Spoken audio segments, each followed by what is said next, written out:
Si Josiane et Denis ont 1000 euros à investir aujourd'hui, qu'est-ce que tu conseilles de faire? Bitcoin, altcoin? Livret A. Là, aujourd'hui, rentrer dans le marché aujourd'hui sans être préparé, c'est du suicide financier. Comment faire plein d'argent avec les cryptos, le Bitcoin? C'est l'épisode du jour. Les amis, nous avons un invité exceptionnel. Il Oui. est de retour. Ouais, incroyable. On n'avait jamais eu ça sur Daron du Biz. Un comeback. Deuxième épisode. C'est vrai, c'est le deuxième. Ah oui, oui, oui. Ah, C'est parce que bah, t'es beau, je le suis, public te réclame. Je suis flatté. Allez, Cédric Tempestini, investisseur, entrepreneur.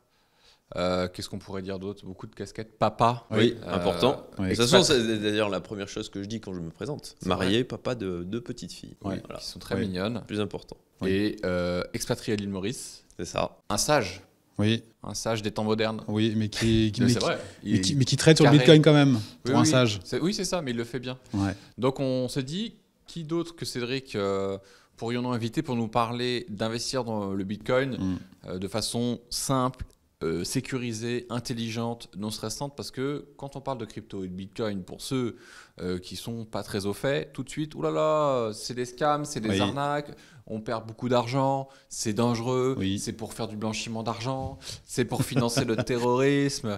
Voilà, donc on entend beaucoup de choses. Et j'aimerais commencer, si tu le souhaites, par te poser une question simple, mon cher Cédric. What is the Bitcoin? Alors avant ça, Ouais. tu nous dis quand même qui tu es en 30 secondes. Ouais, bien Oui, sûr. Donc, pour quand même Une on va- mini-presse. Pour ceux qui allez, ont aimé une l'épisode micro-presse, précédent. ça va être Ouais. très rapide. De toute façon, j'ai une présentation qui est toute prête pour chaque fois. Mais oui, cet homme est toujours organisé. Il a une Ouais, ça. cet homme a une mind map pour J'ai fait un tout. mind mapping sur le sujet, elle est prête Il y a une depuis mind des map. années. Ouais, c'est vrai. Tu rigoles, mais c'est vrai. Ma présentation a été travaillée. Incroyable. Tu me fais un café? Incroyable. Attends, j'ai un mind map pour ça. Ouais. Alors, tu veux quelle recette? Ah, mais c'est ouf. Donc Cédric, 42 ans hier, Ouais. voilà, Bravo. marié. Félicitations. Merci. Putain, c'était hier. Ouais, c'est hier. Ouais. Tu l'as souhaité? Bah évidemment. Ah, mais quel connard. Joyeux anniversaire, Cédric. Je suis En plus, désolé. alors, Mais tu m'as envoyé un message aussi toi, non? Oui, je te Ouais, oui. Monsieur, Oui, oui, monsieur. J'ai envoyé? je sais pas. Sur le groupe WhatsApp. Ah oui, ah, Monsieur. En fait, Bon, en fait, le matin, c'est j'y pense. Je vois Amélie qui fait le message. Je me dis tiens, faut que je te dise à Alex qu'il l'oublie pas. Et en fait, j'ai moi-même oublié de te l'envoyer et je te fais un Ah joyeux bah, anniversaire hier bah. soir. Merci. Je l'ai fait. Tu l'as fait? J'espère. Ouais, il me semble, oui. Oui. Je suis pas sûr. Joyeux anniversaire. Regardez, ce sera sur YouTube à vie. Joyeux anniversaire, Cédric Tempestini. Merci. Tu peux me le chanter, s'il te plaît? Happy birthday. C'est moi, tu me lances. Les guitares, s'il vous plaît. Attention, j'ai quelques dossiers de karaoké sur c'est lui. vrai. Ne le lancez pas trop. Donc, qui es-tu? Voilà, 2 petites filles de 3 et 7 ans, expatriées à l'île Maurice depuis plus de 3 ans maintenant, entrepreneur depuis mes 23 ans, donc ça fait 18 années aujourd'hui. J'ai créé plusieurs boîtes dans le domaine du digital, j'en ai vendu 2. Depuis quelques années, je me consacre à ma passion qu'est l'investissement. Faire de l'argent avec de l'argent, je trouve ça magique, j'adore ça, toutes les classes d'actifs, que ce soit du private equity, de la crypto bien sûr, hein. Moi je surfe les endroits où ça crache bien pendant que ça crache, donc là forcément je suis concentré sur les cryptos sur les 4 à 6 mois qui viennent, la bourse, les matières premières, enfin voilà, etc. En synergie avec cette passion, j'ai 3 activités, qui est ma communauté privée Youmento, qui s'adresse à des entrepreneurs qui s'intéressent aussi à l'investissement, au dev perso. Il y a à peu près 150 membres aujourd'hui, c'est francophone, online, avec une dizaine de pays de représentés, pas mal d'expatriés. Et j'ai un autre programme qui s'appelle Fast Track Investor qui répond à la problématique. J'ai du fric, je veux l'investir, mais je ne sais pas comment m'y prendre, quelle stratégie, quelle classe d'actifs, quel rendement attendre, à qui m'adresser. Donc ça répond à cette problématique-là. Troisième business qui est Investorix où j'ai l'honneur de Ouais. pouvoir vous compter parmi les membres. Moi, on en reparlera, mais c'est le meilleur business model du monde. Ouais. Je trouve que c'est brillant. Ouais. Merci. Ouais. Franchement. Alors, c'est un club d'investisseurs business angel où on donne accès aux startups provenant des incubateurs les plus rentables au monde, les plus prestigieux, tels que notamment le Y Combinator. On a aussi Techstars. Voilà, on a créé notre réseau pour aller capter les endroits où il y a les startups les plus juteuses, potentiellement juteuses, qui émergent et pour faire un max de fric. Voilà. Et donc, on donne accès à ça. Là où il faudrait normalement des tickets de 100, 200, 500 K, on y donne accès avec seulement des tickets de 2K. Alors, pas de magie par rapport à ça. Hein. On crée un véhicule d'investissement. On regroupe tout le monde de manière à pouvoir accéder au ticket minimum. C'est ça. Tu Et, démocratises le private equity, le venture capital. le venture Ouais. capital. De manière, je dois avouer que je suis très fier de la valeur qu'on offre. Et encore une fois, moi, je je crée des business où c'est très égoïste, tu vois, c'est mon besoin en premier. Bah, de toute façon, c'est comme ça que ça marche. Hein. Et moi, je voulais avoir accès à ces startups, à ces deals. Et là, ça nous donne la puissance, en fait, d'avoir le club pour mettre ces tickets-là. Et donc, moi, avec mes associés, on co-investit sur chacun des deals. Oui, et c'est pas si égoïste que ça, parce que si non. tu voulais l'être vraiment, tu le garderais pour toi. Alors là, tu le monnaies, mais moi, je trouve que c'est pas cher payé. Ouais. Et puis surtout, d'un point de vue utilisateur-client, c'est hyper fluide. Tu t'inscris sur la plateforme, tu as un accès. Ceci n'est pas une promo, hein, je tiens à le dire, parce que voilà, on est content. Ouais. Donc on paye, hein, on n'est pas invité. Et donc on arrive sur une plateforme sur Discord, et puis on peut se présenter, etc.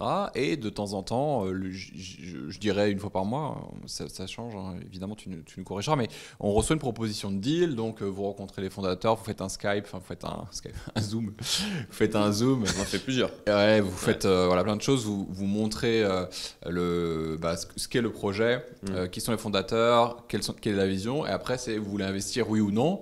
On s'identifie sur une plateforme, on a tout ce qu'il faut, les documents, on signe en ligne, on fait un virement, ça prend littéralement 5 minutes, sauf ceux qui ont des banques à la con traditionnelles, mais moi sur Wise, franchement, j'espère que je vais garder mon compte Wise longtemps, parce que ça me prend littéralement genre même pas 5 minutes, je fais le virement et c'est fini, le deal est fait, c'est tout, tu vois, c'est simple, c'est efficace. En fait, ce que j'aime bien, c'est qu'à chaque fois, tu écris en gros « Merci de bien regarder la vidéo, de bien tout lire et tout ».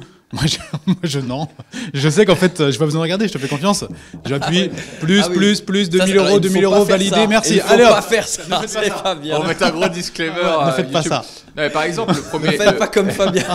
Le premier deal dans lequel on a investi, c'est un deal sur une boîte dans l'IA et on a utilisé le produit. Ouais, et moi, Capital.ai. Capital.ai, j'ai utilisé le produit. J'ai encore utilisé ce matin. J'ai dit, c'est génial, c'est trop bien. Ouais. Voilà. Et après, tu m'as parlé de trucs de logistique. Alors, j'ai passé moins de temps à étudier le projet parce que c'est des sujets que je trouve chiants, mais que je trouve chiant, mais hyper rentable mais potentiellement. C'est ça qui fait l'intérêt en fait de la chose. Mais c'est un sujet chiant. Tu peux pas. Mais dans lequel il y a un bloc de thunes qui. Mais c'est ça. Oui. Tu peux pas investir que sur des projets où ça clignote de partout. Tu vois, c'est les NFT. Là, tu perds 100 000 balles. Non, mais c'est vrai. Et donc, du coup, c'était pas du tout prévu. On mettra quand même un lien affilié. Non, mais vraiment, moi, je kiffe parce que tu rends accessible à ça. Et ce que je voulais finir avant de rentrer dans les cryptos, c'est que les mecs qui sont VC, etc., ou dans le business, venture capitaliste, c'est des gens comme, on en parlait encore une fois au dernier épisode, Jean de la Roche-Brochard qui gère Kima Ventures, qui gère les investissements Xavier Niel, les tickets qu'ils mettent chaque année sur des boîtes. Alors ça varie, mais c'est du 100, 200K annuels sur des startups. Par startup. Par startup. Par startup. Et tous les ans, ils mettent un 6 chiffres qui c'est pas du tout accessible pour le commun des mortels et même pour le commun des entrepreneurs qui ont du cash aussi. Tout à fait. Donc ça, pour moi, c'est une révolution. This is a revolution. Ouais, c'est vrai. Ouais. Donc cette promo n'était absolument pas prévue. Non, c'est vrai. Mais on te donnera notre RIB. comment s'appelle déjà le programme? C'est InvestorX. InvestorX. Il y a le lien en dessous. C'est génial. Je sais pas comment ça s'appelle, mais allez-y. Non, franchement, c'est top. Et donc, alors voilà, c'était pour la petite présentation rapide. Voilà, je suis créateur de contenu avec ma chaîne YouTube, les réseaux sociaux, et puis globalement, voilà pour moi. Et donc, la question de qu'est-ce qu'est le Bitcoin. Alors, on en parlait juste avant. En fait, c'est une question assez difficile parce que moi, j'ai plus l'habitude, à vrai dire, de côtoyer des gens qui ne savent pas ou qui ne comprennent pas.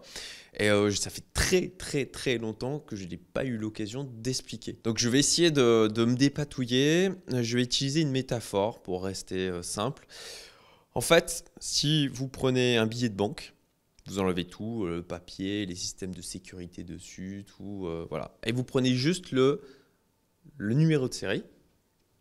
On va dire que le Bitcoin, ça va être juste, vous avez le numéro de série. Parce que dans un billet de banque, c'est le truc important, c'est le numéro de série. Et ensuite, alors, je vais tout de suite parler du truc qui est souvent décrié de « Ah ouais, mais c'est basé sur rien, gna gna gna ». Alors, je vous rassure tout de suite, vos euros non plus. Bah oui, c'est vrai. Oui, c'est ça. Oui, les dollars non plus. Oui.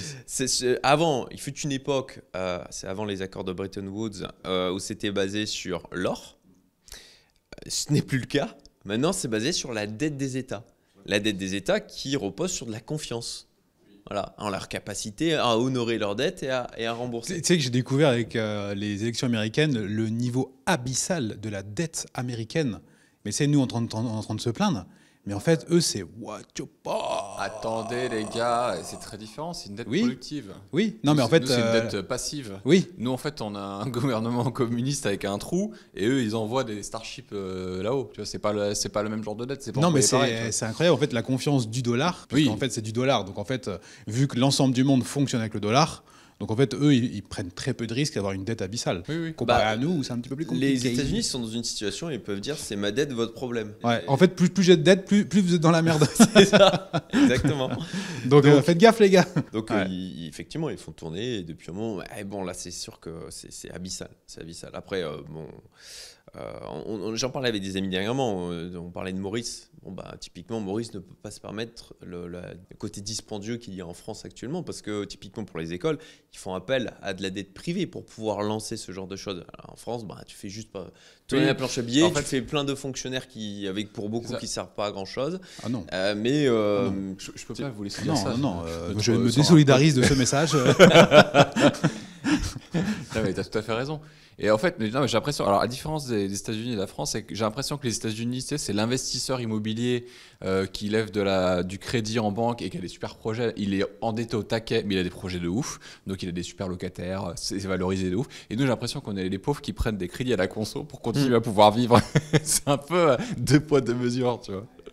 La comparaison est intéressante. Ouais, j'ai l'impression. Et malheureusement, me semble vrai. Oui, elle est assez pertinente. Et il semblerait que les politiques français aient pris conscience que le Bitcoin existait et que peut-être l'État faudrait qu'il investisse dedans.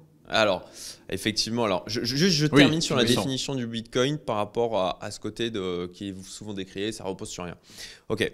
En fait, l'or, typiquement, qui est utilisé depuis des milliers d'années, typiquement, on pourrait se dire, ça repose sur quoi? Mais en fait, c'est sur la confiance. Ok, pourquoi ça s'est mis à être utilisé? Parce qu'il y avait un côté rareté et parce que c'était pratique. Ça, c'est inoxydable, donc ça se garde dans le temps.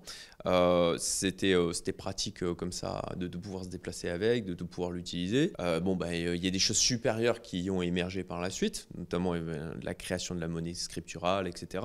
Mais en final, le Bitcoin est la nouvelle manière aujourd'hui de transférer de la valeur. Et je dirais que pour faire une comparaison par rapport à des choses que la plupart des gens connaissent avec le billet de banque, vous prenez le numéro de série. Au final, le Bitcoin, c'est un numéro de série inscrit en base de données, infalsifiable de par la méthodologie, la technicité qu'il utilise. Et là, quand on a le gouvernement des États-Unis qui est en train de dire on va faire une réserve de Bitcoin, je pense que voilà, on a passé le côté c'est du bullshit, ça va s'écraser, c'est un Ponzi, etc. Et de la même manière, sur la partie sur quoi repose au final la valeur de l'argent, sur la confiance. Et là où, aujourd'hui, c'est vraiment les euros, c'est de la dette derrière, c'est de la dette de l'État. Ça repose sur la confiance en l'État, en la capacité d'honorer sa dette. Le Bitcoin, on va dire que ça va reposer sur la confiance dans le réseau et dans sa capacité à être indépendant de toute ingérence de banque centrale ou autre. C'est vraiment la monnaie d'Internet au final. Alors je dérive un peu, mais je pense que le parallèle là aussi est important. Vous avez toujours dans des groupes de population comme ça un moyen d'échange de la valeur qui émerge, typiquement dans les prisons, les cigarettes, dans les écoles, les billes.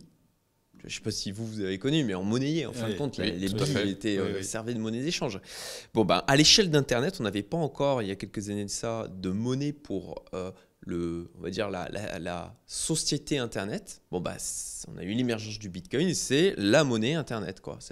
Pour moi, je fais le parallèle avec les billes à l'école. À l'échelle Internet, c'est le Bitcoin. Oui, c'est une monnaie libre. Et on en parlait juste avant le podcast, c'est que en fait, beaucoup de gens ont peur du Bitcoin. Ces mêmes gens en fait, veulent s'affranchir des États, des banques centrales. Les gens doivent devenir libres. Et en fait, le meilleur moyen pour devenir libre, ou en tout cas être plus autonome, c'est d'avoir des Bitcoins. Et paradoxalement, ces mêmes personnes ont peur du Bitcoin. Alors, il y en a, effectivement. Et c'est vrai que c'est une souveraineté sur là où il fallait avant aller à la banque, ouvrir un compte bancaire, où ils vous autorisent à ce que vous soyez, vous leur prêtiez de l'argent, parce qu'au final c'est ça, on prête de l'argent à la banque. À ce moment-là, c'est à la banque l'argent qu'on a dans nos comptes. Bah là, avec ce qu'offre la technologie de la blockchain et on va dire du Bitcoin plus particulièrement, c'est que vous pouvez créer vous-même votre compte bancaire. C'est vous créez un wallet et vous n'avez rien à donner comme justificatif. Et c'est ça aussi que ça amène comme révolution pour un tas de personnes dans le monde. Alors, je ne suis pas sûr des chiffres, hein, mais je crois qu'il y a au moins la moitié de la population mondiale qui n'a pas accès au système bancaire. Ouais. Ou c'est 2 milliards ou 3 milliards, je ne me souviens plus exactement. Mais ça reste énorme. Et pour eux, la blockchain, le Bitcoin, apporte une réelle solution. Ouais, c'est une révolution. C'est une révolution qui a été critiquée tout au long de sa vie, pour répondre aussi à la crise de 2008 jusqu'à aujourd'hui, qui a atteint des sommets, puis s'est recraché, puis a atteint de nouveaux sommets. À chaque fois, nos amis les journalistes ont mis beaucoup de temps et d'énergie à critiquer le Bitcoin, à dire que c'était ni plus ni moins qu'un scam qui servait à blanchir le terrorisme, à blanchir de l'argent, de la drogue, etc. Alors que, petite information, la plupart de l'argent blanchi, il est fait avec des dollars en fait, hein, il est fait avec des banques classiques. Il y a beaucoup plus de blanchiment d'argent sur l'euro ou le dollar que sur le Bitcoin. Oui. Puis, De toute façon, le terrorisme, ils roulent tous en Toyota. Donc, Et puis d'utiliser Bitcoin pour blanchir de l'argent est une très mauvaise idée. Oui, parce que c'est tracé. Tout est tracé, tout c'est un livre de compte ouvert à la C'est comme blockchain. si là aujourd'hui on prenait tous les virements de la planète qui s'opéraient de banque en banque et qu'on mettait tout ça public. Ouais, C'est sûr. ça le Bitcoin. Tout est public. Le système bancaire traditionnel est beaucoup plus opaque qu'une blockchain, parce que la blockchain, tout est consultable. Oui. C'est ça. Alors il y avait des mixeurs à un moment donné, des trucs pour essayer de... Mais ça, ils les ont vite dégagés. Et ça existe Ça existe encore. encore Ça existe encore. C'est quoi ça? Ils mélangent, c'est un mixeur, mélangeur, ils mélangent les bitcoins des bitcoins reçus et ils vont les rebalancer ensuite derrière, quoi. Ça, c'est pour créer une opacité dans d'où vient le bitcoin et vers quoi il va. Oui. Voilà. Pour casser, on va dire, cette traçabilité qu'il y a au niveau de la blockchain, Ouais. au niveau de c'est le principe des mixeurs, quoi. C'est pas le mec de Tornado Cash qui est emprisonné d'ailleurs? Puisqu'en fait, il remet de l'opacité dans un système qui échappe au système bancaire classique. Et donc, les mecs, ça les a fait flipper de ouf. Et puis, ils ont vu que comme c'était à peu près à la période crash, il y a eu FTX, il y a eu plein de choses. Et voilà, à un moment donné, tu as des mecs qui sont partis avec les caisses, ils sont partis avec des rug pools, ils ont mis tout ça, ils ont fait tourner. Et ils se sont dit, mais non, on peut pas continuer comme ça. C'est trop c'est le Far West, quoi, votre truc. Et donc, il se fait stopper un peu là-dessus, quoi. Oui, alors franchement, sur pourquoi, comment, j'en sais rien. Mais Ok. en tout cas, effectivement, lui, il a juste créé un outil. Et en fait, on est venu l'emprisonner pour la manière dont cet outil avait été utilisé. Enfin, c'est une dinguerie, en fait. Ouais, Philosophiquement, à ce moment-là, tu vois, les dirigeants de Peugeot, si leur voiture a été utilisée pour écraser des gens Ouais, bien sciemment, sûr. tu leur dis, ah bah, attendez, vous n'avez Ouais. pas fait ce qu'il Ouais, fallait et- pour empêcher que votre voiture... C'est comme si tu avais un mec officiel qui crée Internet et on lui dit bah non, bah, on va vous mettre en prison parce que c'est quand même un réseau d'information qui est décentralisé, tout le monde peut faire n'importe quoi, machin, etc. Les terroristes communiquent entre eux. Ouais, c'est c'est abusé. quand même, il faut réguler, Ouais. comme la gauche veut. Il faut Oui. réguler le Twitter. Ah oui, Ça, bah, régulons. L'Europe, très fort pour ça. Ouais, la régulation, c'est. Le classique, les États-Unis innovent, la Chine copie, l'Europe régule. Oui, tout à fait. D'ailleurs, en parlant de ça, j'ai vu un truc passer sur les Danois qui veulent taxer la Ah oui. détention de Bitcoin. Tu l'as vu passer? Ah bah, il n'y a pas que les Danois, il y a la France aussi. Non, la France, c'est aussi, ils en ont Sur parlé les au plus-values Sénat, en latentes. amendement, Ah bah, pas mais là, les c'est plus-values. fini, là. Ils vont pas pour l'instant, c'est pas passé. Mais En France? il y a- Non, ouais, ça mais sera il y pas a, en France, il y a- pas il y a encore, l'histoire. Ouais, j'attends de voir, moi. Mais ils en ont parlé France, à un moment donné, sur quand ils ont débattu. Bah, c'est sur le- Ouais. l'impôt sur la Au Sénat. fortune improductive, là, c'est Ouais, ça. c'est ça. Ouais, Ouais. et puis même, il y avait un L'IFI truc qui sur- passe en productif. Ouais, et les plus-values latentes, c'est-à-dire que c'est complètement con. C'est-à-dire qu'en fonction de tes pull run, t'es en machin, etc. L'année dernière, t'as gagné du cash, l'autre année, t'as fait un moins 200 et Ouais. t'as quand même Ouais. payé comme si t'avais Ouais. cash out. C'est un truc de malade. En gros, l'idée, admettons, tu as 100 000 euros de Bitcoin, tu l'as acheté à 50 000, à la fin de l'année, tu as fait des plus-values de 50 000, on va te prendre Ouais. une taxe là-dessus. Incroyable. Et donc, Même chaque- si tu chaque l'as année- pas, Ouais, même si tu l'as Chaque- pas cash out. Et ça, c'est parce que, en fait, il y en a. C'est clairement, tu vas perdre de l'argent. T'es obligé de te faire niquer. Il y a C'est plein de gens en incroyable. fait qui restent en stablecoin aujourd'hui parce que pour l'instant, mais ça va pas durer. En Ouais. Europe, bah, c'est considéré toujours comme de la crypto alors que c'est adossé donc stablecoin pour expliquer. En clair, c'est des cryptos où un USDT, voilà, c'est le Tether qui est derrière, égale à $1. En clair, le principe, ce qui est censé être fait, le collatéral, c'est censé avoir pour $1 dans la blockchain, $1 en compte bancaire. Voilà. USDC, c'est le même principe. On a même maintenant des stablecoins basés sur l'euro. Ouais. On a aussi des stablecoins basés sur l'or, Paxos Gold. Alors, on l'appelle pas vraiment. Voilà, c'est plutôt de l'or tokenisé, quoi. C'est pas vraiment un stablecoin. Et je rebondissais sur ça par rapport au fait que là aujourd'hui, tu as des tas de gens qui sont en Europe.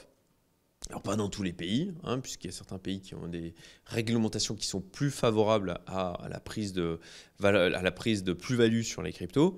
Mais typiquement pour les gens en France, moi tous ceux que je connais, là ils sont en mode je serre les fesses, je reste en stablecoin quand je prends des plus-values et je le sors pas en fiat. En fiat qui correspond aux euros, aux dollars classiques, on va dire. Et donc les gouvernements en se disant là il y a une manne à taxer là quand même, on va aller récupérer l'argent parce que d'un point de vue juridique pour l'instant c'est toujours considéré comme, il faut que ça change au niveau européen, comme de la crypto, même si c'est du stablecoin. Voilà, là il y a des gens qui échappent au final pour l'instant à la plus-value. Et là, les gouvernements, c'est clair qu'ils vont venir, en tout cas pour les plus soviétiques, vont venir prendre ce qu'ils peuvent prendre, leur livret de chair. Oui. Donc tous ceux qui parlent notre langue, vous êtes concernés. Ceux qui écoutent notre podcast C'est aujourd'hui. Alors, parlons de ce qui se passe en ce moment. Le marché est porteur, comme dirait l'autre. Donc, le bull run qui se profile est sur toutes les lèvres. Il a commencé là. Enfin... C'est une mise en jambe de la question. Ok. Mais à quoi ressemble vraiment un bull run en crypto? Et comment repérer les signes qu'il a commencé pour ne pas arriver trop tard, qui est une angoisse de beaucoup de pseudo-investisseurs, en se disant voilà, ça y est, c'est mort. C'est quoi un bull run, Cédric? Un bull run, en dehors de la crypto, c'est une phase d'ascension du marché. Voilà. Où en fait, on a des principes de psychologie de foule qui s'appliquent. En clair, il y a des gens qui étaient les initiés, qui ont acheté quand personne s'en préoccupait. Et ça, c'est vrai pour toutes les classes d'actifs. Hein. Personne s'en préoccupe. Il y a des fondamentaux. J'estime que l'actif est sous-évalué par rapport aux fondamentaux. J'en achète, je me positionne. Et puis, comme en fait, on a un épuisement des vendeurs, comme on a épuisé toutes les personnes qui étaient susceptibles de vendre l'actif, en tout cas une grosse partie, on se retrouve de nouveau avec plus d'acheteurs que de vendeurs. Et donc là, ça se met fatalement à monter le prix. Et là, on se retrouve avec un phénomène où il y a des gens qui vont parler de leur plus-value ou qui en parlent autour d'eux. Podcasts sur puis Internet. Ça se voit, il y a des articles qui commencent à monter. J'ai fait plus 20%, j'ai fait plus 50%. Et ça crée un effet d'amplification, de résonance où d'autres personnes autour disent « mais il a fait de l'argent lui, moi aussi je vais faire de l'argent. Moi aussi je vais en acheter de cet actif. » Bon, là, en l'occurrence le Bitcoin. Et donc ça crée un effet d'entraînement où ça va faire venir de plus en plus d'acheteurs. Les acheteurs font monter le prix jusqu'à ce qu'on arrive à un stade au pic, ou au stade où en fait les acheteurs ont été épuisés et on se retrouve avec au fur et à mesure les initiés eux, qui avaient acheté quand personne s'en préoccupait. Il y a la phase de distribution, on appelle ça comme ça dans le marché, où eux se sont mis à vendre pendant la hausse et donc à profiter des nouveaux entrants, puisque c'est une grosse arène. Voilà, vous rentrez dedans vous allez vous battre en clair contre le reste du monde, quoi. Donc l'objectif c'est de au final revendre à quelqu'un qui accepte de racheter plus cher, avec l'espérance de lui-même revendre à quelqu'un qui rachètera plus cher. Sauf que à un moment donné, les acheteurs potentiels s'épuisent. Les vendeurs reprennent la main en quelque sorte. Il y a de nouveau plus de vendeurs que d'acheteurs. Et là, ça se met à baisser. Et puis là, c'est le même phénomène à l'inverse qui est provoqué. C'est lui, il a vendu. Est-ce que je ne devrais pas vendre aussi ? Lui, il a fait des pertes. Moi, je suis en train de perdre des plus-values. Et puis, plus il y a de ventes, et plus ça alimente la baisse. Et plus ça alimente la baisse, plus ça alimente la peur. Et plus les gens ont peur, et plus ils vendent. Et donc, voilà. Et donc, ça monte très fort, ça redescend très fort. Bull run et bear market. Et le bear market, c'est quand ça tombe. C'est cette phase où ça baisse. Ça baisse et où après, une fois que ça a fini d'épurer le marché, ça va latéraliser pendant un moment où il y a des entrées-sorties, ça se stabilise avant de créer au final un socle psychologique pour l'ensemble du marché pour lui permettre de repartir. Le Bitcoin a pour la première fois de son histoire atteint les $100 000. Ouais, c'est quelque chose ça. Et c'est assez incroyable. Est-ce que tu penses qu'on a déjà atteint le pic sur ce cycle-ci où il y a encore de la réserve et de l'avenir dans les prochaines semaines? Ça, c'est un truc que personne ne sait ce que va faire le marché. Personne n'est sûr. On est juste à jouer avec des probabilités. Donc moi, oui, je pense que ça va pousser encore plus loin. Et pourquoi je dis que oui, je pense que ça va pousser encore plus loin? Parce que je suis exposé à 100% de ce que j'avais prévu à la base. Donc là, je suis encore totalement explosé sur ce marché. J'ai pris des plus-values sur certaines cryptos, mais pour les réinjecter dans le reste du portefeuille et redispatcher, on va dire, rééquilibrer le portefeuille. Donc moi, ma conviction aujourd'hui, c'est que oui, il reste encore du potentiel de hausse. Je l'espère le plus haut et le plus longtemps possible. Même si de toute manière, moi j'ai des objectifs de sortie et que je m'en tiendrai à mon plan par rapport à ça, puisque le marché est là pour piéger un maximum de personnes et que c'est le classique de dire je suis arrivé à ma target, mais non, mais ça va encore monter. Tout le monde croit que ça va encore monter. C'est incroyable. Hein. En fait, là, il est aux alentours de 100 000 encore, je crois. Hein, il est peut-être à 99 000. Ouais, là, voilà. il est aussi. Donc là, il est stabilisé depuis quelques jours. Et là, il peut retomber à 60. Et là, on dira, logique. Il peut monter à 130, 140. Et on dira, logique. C'est incroyable. Voilà, on ne sait pas. Ouais. Le truc, c'est qu'on ne sait pas.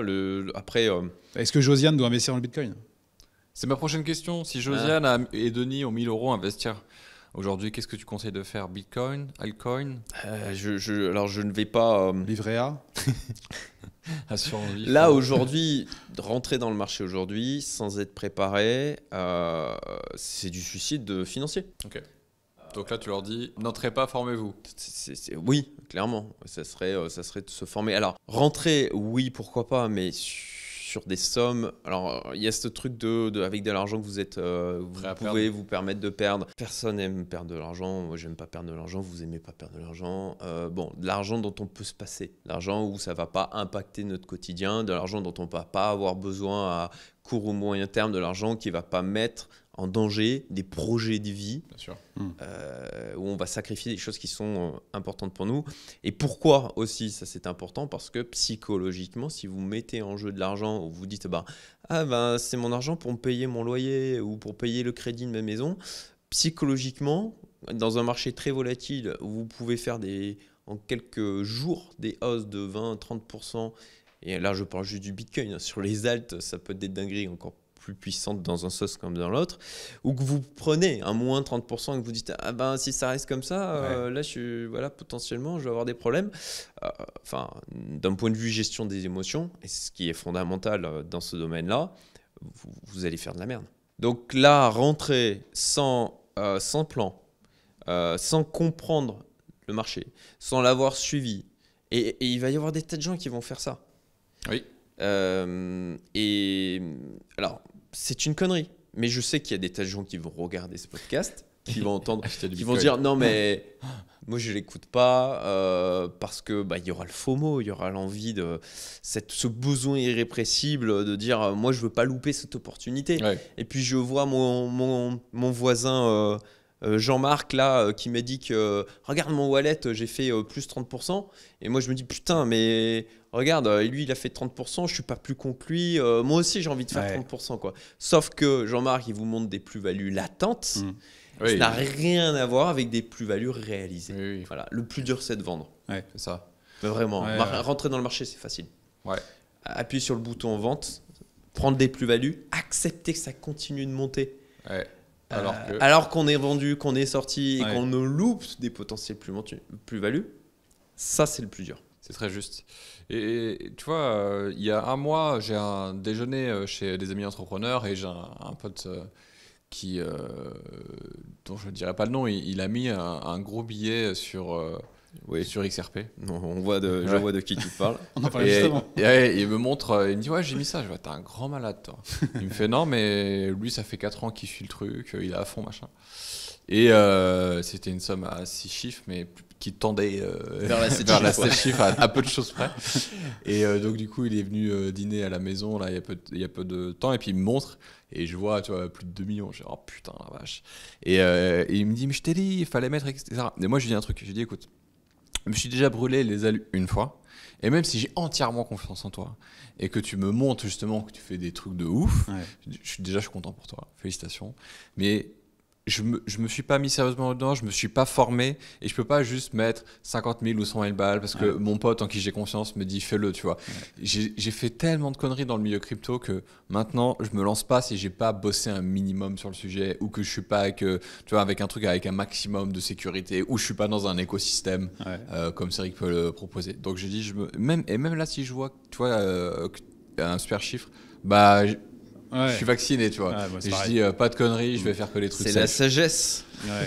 C'est ça. Non, on a déjà fait ces conneries par le passé. On l'a fait, donc, en fait. tu te dis, bah oui, j'ai mal joué. Alors, il y a sûrement une explication. L'explication, c'est qu'on n'est pas assez calé sur le sujet. Ouais, on n'a pas assez bossé. Et donc là, comme nous, on est dans notre truc, et puis on commence à justement se diversifier via aussi ton aide, Cédric. Bah, je continue le plan, et j'arrête de regarder les trucs qui clignotent trop fort, même si c'est mes potes qui sont très bons là-dedans, parce que je sais que ça finit toujours mal. Du coup, sur les signaux que c'est trop tard, t'en aurais à donner pour pas rentrer, genre où vraiment là c'est n'importe quoi. On parlait de quand Nabila parle du Bitcoin, on sait que c'est cramé, mais est-ce qu'il y a d'autres choses? Alors ouais, le truc de ça me fait marrer parce qu'effectivement il y en a pas mal qui sont dans ce mode ouais, mais quand je verrai que l'euphorie, que les grands médias vont en parler, moi je saurai, tu vois. Alors ouais, ça peut être un indicateur, mais c'est tellement, tu vois, c'est du ressenti. Et pour moi, tu ne bases pas ta stratégie sur du ressenti. Même s'il faut prendre aussi en compte le gut feeling, moi, ce que j'avais fait en 2021, où je l'avais documenté sur ma chaîne, j'étais sorti le 1er mai, où je n'avais pas atteint ma target, j'étais à 5%. Mais j'étais pas bien, je sentais que là, le marché, ça allait pas. Il y avait des trucs qui se passaient où j'étais pas du tout à l'aise. Et voilà, j'avais arbitré de, gratter 5%. Versus potentiellement me prendre un moins 30, moins 40% sur ce que j'avais là. Bon, après, voilà, j'avais arbitré de dire, ok, c'est bon, finito pour moi. Et d'ailleurs, 5 ou 6 jours après, ça a commencé à cracher très violemment. Donc, oui, mais je veux dire, c'est pas juste le côté j'ai senti, etc. Oui, il y avait une partie de gut feeling parce que aussi j'étais dans ce marché depuis plusieurs années et que j'en bouffais quotidiennement. Mais à côté de ça, j'avais une vraie stratégie, des signaux que je surveillais, j'avais fait des projections de gains. C'est parce que j'étais très proche de ma target que j'étais en capacité de dire est-ce que je vais gratter encore pour 5% ou je dis j'arrête là. Et donc là, pour répondre à ta question, le truc de Nabila en parle, etc. Ouais, il faut y faire gaffe, mais pour moi, c'est surtout qu'aujourd'hui, c'est devenu beaucoup plus mainstream. Tu as déjà là, est-ce que c'est pas de moins en moins vrai? Mais c'est ça, voilà. Tu as déjà là, je sais plus, j'ai des amis qui m'ont dit qu'ils en parlaient sur peut-être TF1 ou dans les mass médias classiques qu'ils peuvent avoir en France. Moi, je me suis fait une collection d'indicateurs depuis maintenant 1 an que j'ai partagé, bien sûr, dans ma commu privée, le groupe Fast Track dont tu fais partie. Et moi, je me base là-dessus, en fait. C'est que j'ai une collection d'indicateurs, comme il y a des trucs assez classiques comme le MRV Z-Score, tu as le CBBI, qui a une collection de multiples indicateurs. Je regarde aussi le Fear Index, qui est en fait un indicateur d'euphorie, de peur sur le marché. Et en clair, moi, voilà, j'ai mon ensemble d'indicateurs. Et si sur chacun des indicateurs, je dis si ça dépasse tel niveau, ça passe en zone de surchauffe. Si j'ai 3 indicateurs qui me disent zone de surchauffe, je sors. Et je sors complètement. Ouais, tu sors tout. Je sors tout. Ok. Moi, c'est le plan. Alors, je suis en train d'affiner ce scénario parce que, comme toujours, il faut avoir un plan. Oui. Et typiquement, j'ai fait une vidéo sur ma chaîne où j'ai fait des projections de différents scénarios sur l'évolution de ce bull run. Toujours en réfléchissant à comment le marché peut s'y prendre pour piéger un maximum de personnes. Ça m'a plutôt bien servi dans le passé d'avoir cette approche et il m'est arrivé en tout cas je ne vais pas jouer à un mode Madame Irma, etc., mais je veux dire je fais juste tourner un peu de charge mentale et de voir des scénarios qui se sont au final réalisés, et parce que j'y avais réfléchi, je les avais anticipés, du coup j'avais un plan par rapport à ça. Là, c'est de la même manière. Je définis des plans en fonction des différents scénarios pour que dans tous les cas, je m'en sorte bien. Voilà. Ouais. Donc, c'est en cours de réflexion, mais voilà, globalement, d'un point de vue purement technique, j'ai des signaux où je sortirai en totalité ou à 80% ou 90%, quoi. Ouais. De toute façon, parce que là, logiquement, on devrait sortir. Si on suivait Nabila en parle ou ta grand-mère en parle, parce qu'à partir du moment où c'est passé à 100K, tout le monde en parle, les médias en parlent. Ça commence. Pour moi, c'est un déclencheur. Mais tout n'est pas au rouge, quoi. Pour l'instant, c'est juste, voilà, c'est un fait. On peut très bien, là, aujourd'hui, se prendre un moins 15%, moins 20%. Et je parle juste sur le Bitcoin, sur les alts, donc toutes les cryptos qui sont autres que le Bitcoin. On peut se prendre des moins 40, moins 50%. Elles ont mis un petit peu de temps à suivre, j'ai l'impression, les alts. Le Bitcoin est monté d'un coup, et j'ai l'impression que derrière, ça a mis un peu plus de temps à suivre. Oui, alors rien de très classique, à mon sens, parce que, en fait, on a une rotation des liquidités. C'est des choses qui sont vraies aussi en bourse. Hein, tu vois, globalement, tu as le S&P 500 qui peut pousser très fort. Tu as tout le secteur des small caps qui peut être plutôt à la ramasse et à la traîne par rapport à la hausse du S&P 500 parce que les liquidités sont allées sur les S&P 500 de par la psychologie des foules où ça monte, je vois que ça monte, donc je mets de l'argent, et ce qui alimente la hausse, et ce qui fait qu'il y a d'autres personnes qui rentrent. Enfin voilà, bull market. Et ensuite, il y a des gens qui prennent des plus-values et qui se disent quel secteur n'a pas encore poussé et où il y a du potentiel de hausse. Donc là, ils vont sur les choses qui ont stabilisé, qui ont peut-être un petit peu monté aussi, mais où il y a encore du potentiel et où il y a ce côté, ce que j'ai expliqué tout à l'heure, entre les fondamentaux et le niveau de pricing actuel, en fait, il y a de la marge de progression. Et donc là, ce qu'on appelle la smart money, ceux qui se sont positionnés tôt, qui ont profité de la hausse, eux, ils se disent j'ai des plus-values à redispatcher. Je regarde dans la classe d'actifs, où est-ce que je peux me positionner et où il y a cette différence entre la valo, les fondamentaux et le prix potentiel de valeur. Et donc là, typiquement, en bourse, ils vont aller sur les small caps. Et c'est ce qui se passe aussi au niveau des cryptos. La phase de distribution, ceux qui sont positionnés tôt prennent des profits et se disent maintenant, j'ai envie de faire encore plus d'argent. Donc, je vais aller me positionner Ethereum, les Solana, les BNB pour les majeurs alt, on va dire, ou sur des trucs plus spéculatifs, des middle cap ou small cap, ce qui représente donc la capitalisation donc, de ces cryptos, c'est-à-dire le prix du token versus le nombre de tokens en circulation.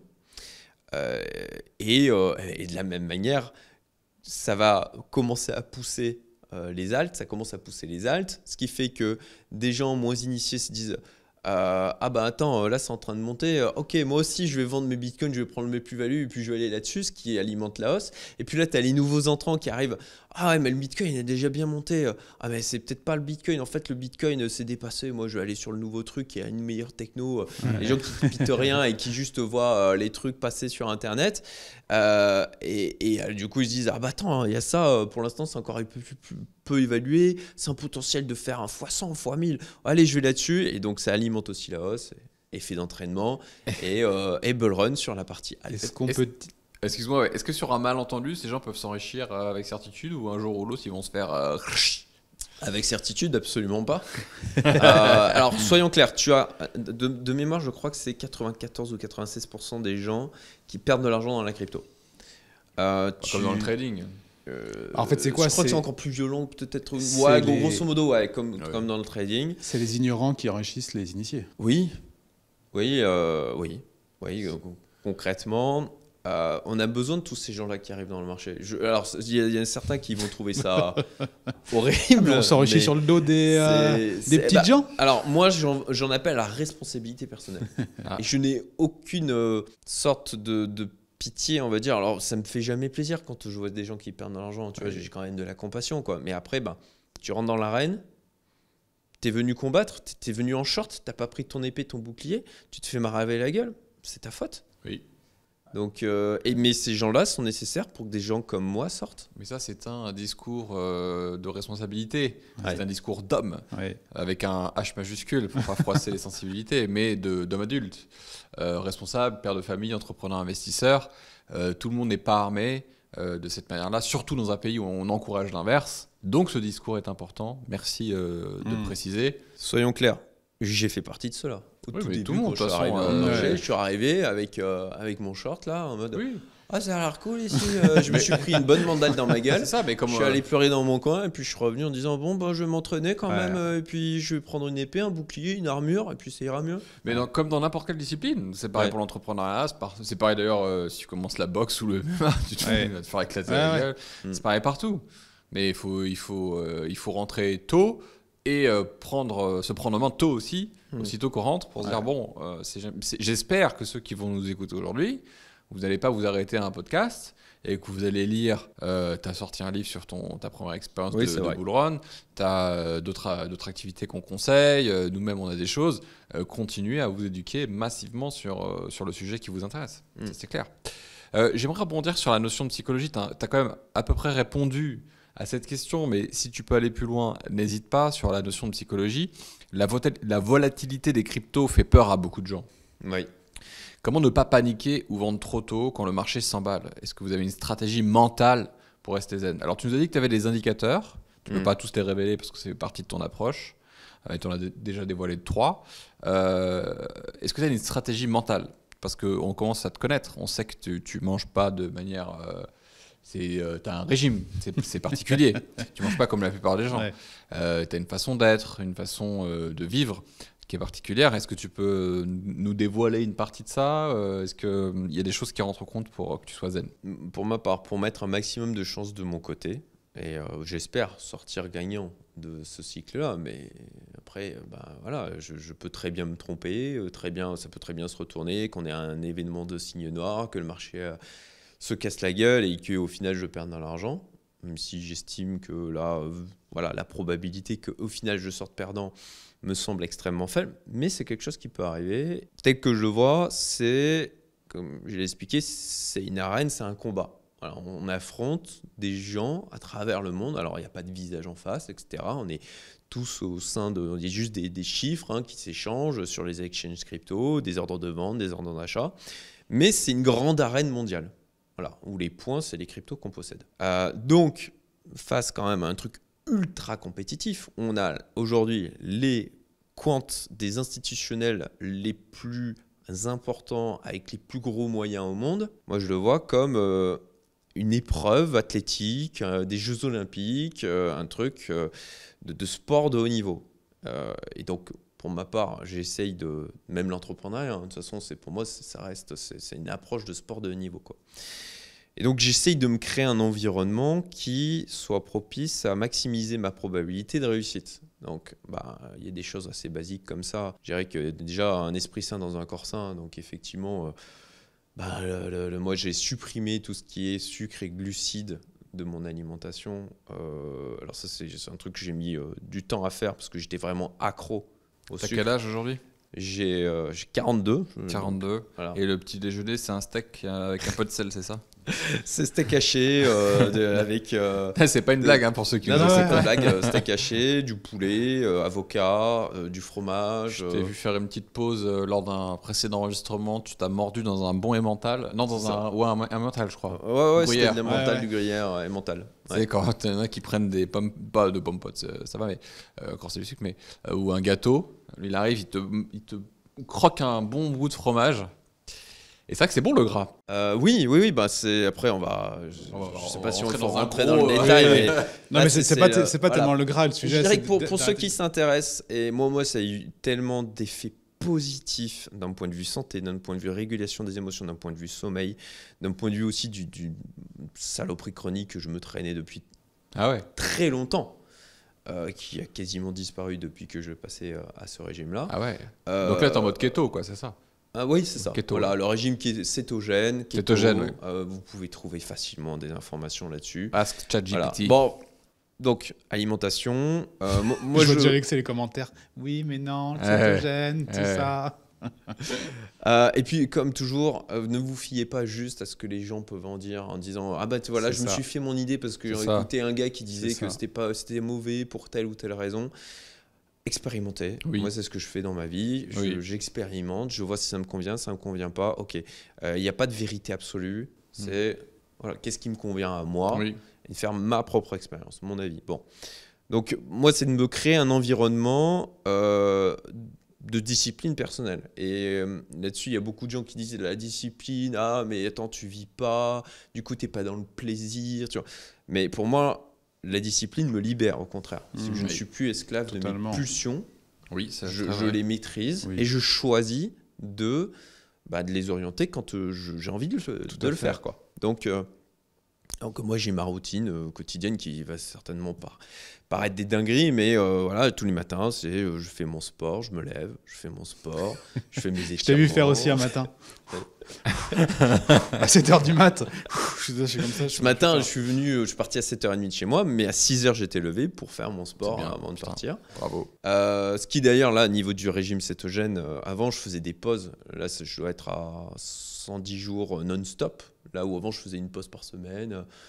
Là aussi, pareil, le régime cétogène m'a amené à plus de capacité à être davantage discipliné. Ouais. Parce que j'ai tout l'aspect dopamine amené par le sucre qui a disparu. Totalement régulé au niveau... Par les glucides d'ailleurs, plus loin que ça. Hein. Souvent, sucre, on pense aux muffins, on va pas penser aux beignets, on va penser aux... Ouais. Non, en fait, c'est les glucides, c'est le riz, c'est le pain, les pâtes. Pain, éjecte, les pâtes, éjecte, les pizzas, éjecte. Ouais. Enfin voilà, ça, effectivement, c'est contraignant, clairement. Ta femme, elle a réussi à se mettre dedans ou vous n'avez pas la même diète ? Non, on n'a pas la même diète. Alors moi, je pars toujours du principe, je ne cherche pas à imposer. Oui. Je cherche à être exemplaire. Je me dis... et puis après, prennent les gens qui ont envie de prendre en fonction de si ça les inspire ou pas. Mais elle prend des choses de chez toi ? Oui. Moi, je vois mes filles, je suis extrêmement heureux de ça. D'ailleurs, c'était quelque chose qui a été un vecteur de motivation importante pour moi. C'était de me dire, je dis à mes filles de ne pas trop manger de sucre. Est-ce que je suis exemplaire ? Non. Oui. Bon, ça a été vraiment le point pivot où je me suis dit, ok, je change. Elles mangent quoi vos filles le matin ? Là, le matin, elles prennent yaourt, elles prennent pain beurre, voilà, du lait. Ouais. Et puis, ça commence à croquer dans mon fromage. Il y a ma plus grande là, qui plusieurs fois m'a dit non, j'ai eu trop de sucre aujourd'hui, je veux pas de glace, ou non, pas de dessert. Donc voilà, je leur explique pourquoi, comme toujours. Et puis après, les enfants, ils regardent ce qu'on fait, ils n'écoutent pas ce qu'on dit. Donc, les petits bleus, ils sont bien nourris, hein. Du poiscaille, des avocats le matin et tout. J'ai vu ça plusieurs fois. Alors, tu fais plus de story, je ne sais plus. Je ne sais plus ce qui se passe dans votre maison. Mais... Le matin, je dors en ce moment. Ouais, on a eu des challenges, j'étais fatigué. C'est vrai qu'on a ramassé. On a été très hardcore. J'ai dit à maman, écoute, je fais de l'argent, je me repose un petit peu plus le matin. On m'a dit, fais de l'argent, fais à manger, dis donc, c'est un peu rétrograde comme conception de la vie.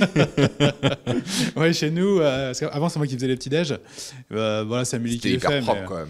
Ouais, de toute façon, moi c'est simple, le matin c'est une protéine, quoi qu'il arrive, et un fruit. Ouais. Et après, c'est vrai qu'Amélie, elle a un peu plus bouche sucrée.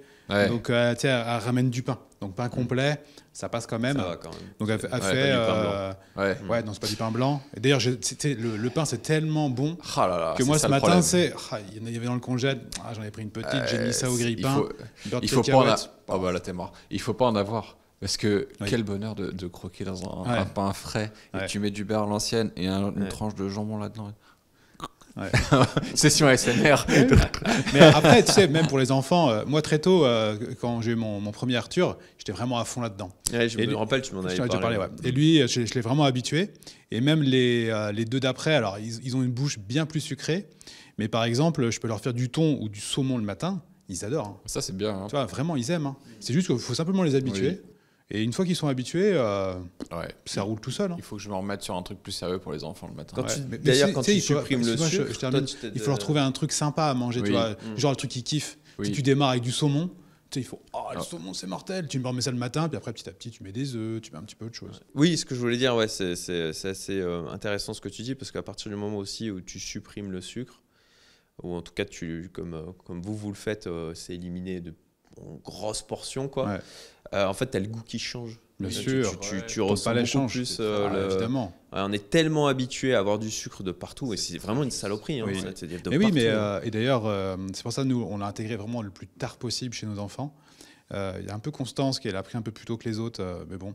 Et quand nos enfants mangent, en fait, ils mangent quasiment de tout. Tu vois, et donc les autres adultes sont étonnés. Tu vois, alors, tu dis, bah, ils mangent de tout, ils mangent bien aux enfants. Bah oui, ils mangent bien. Et depuis qu'ils vont à l'école, incroyable. Ouais, ça régresse. Incroyable. Ouais. C'est terrible. Ouais. Et quand je commence à leur mettre des légumes, ah ouais, non, machin, Ouais. ils commencent à le mettre sur le bord et tout. Ouais. Et ça, je le sais, c'est l'école. C'est très juste. C'est vraiment la pression sociale et le milieu social, c'est tellement puissant et il te permet de régresser très vite. Ah mais oui. Par exemple, parfois on se fait une fois par semaine, on se fait un pique-nique à la plage. Il y a un peu de conneries, il y a des chips. Puis Amélie avait récupéré de ses parents, donc des apéros à la con et tout, donc on les mange. Et là, Gaspard, le lendemain, il avait une sortie avec ses copains à l'école. Il a commencé à faire un petit tupperware, il met des chips dedans et tout. Je dis, mais tu fais quoi? Il me dit, ouais, c'est pour le goûter demain à l'école. Tu sais, je suis là, mais tu crois que tu vas aller à l'école avec des chips? Je dis, non, là, on fait un apéro, c'est spécial, mais tu t'amènes pas ça à l'école.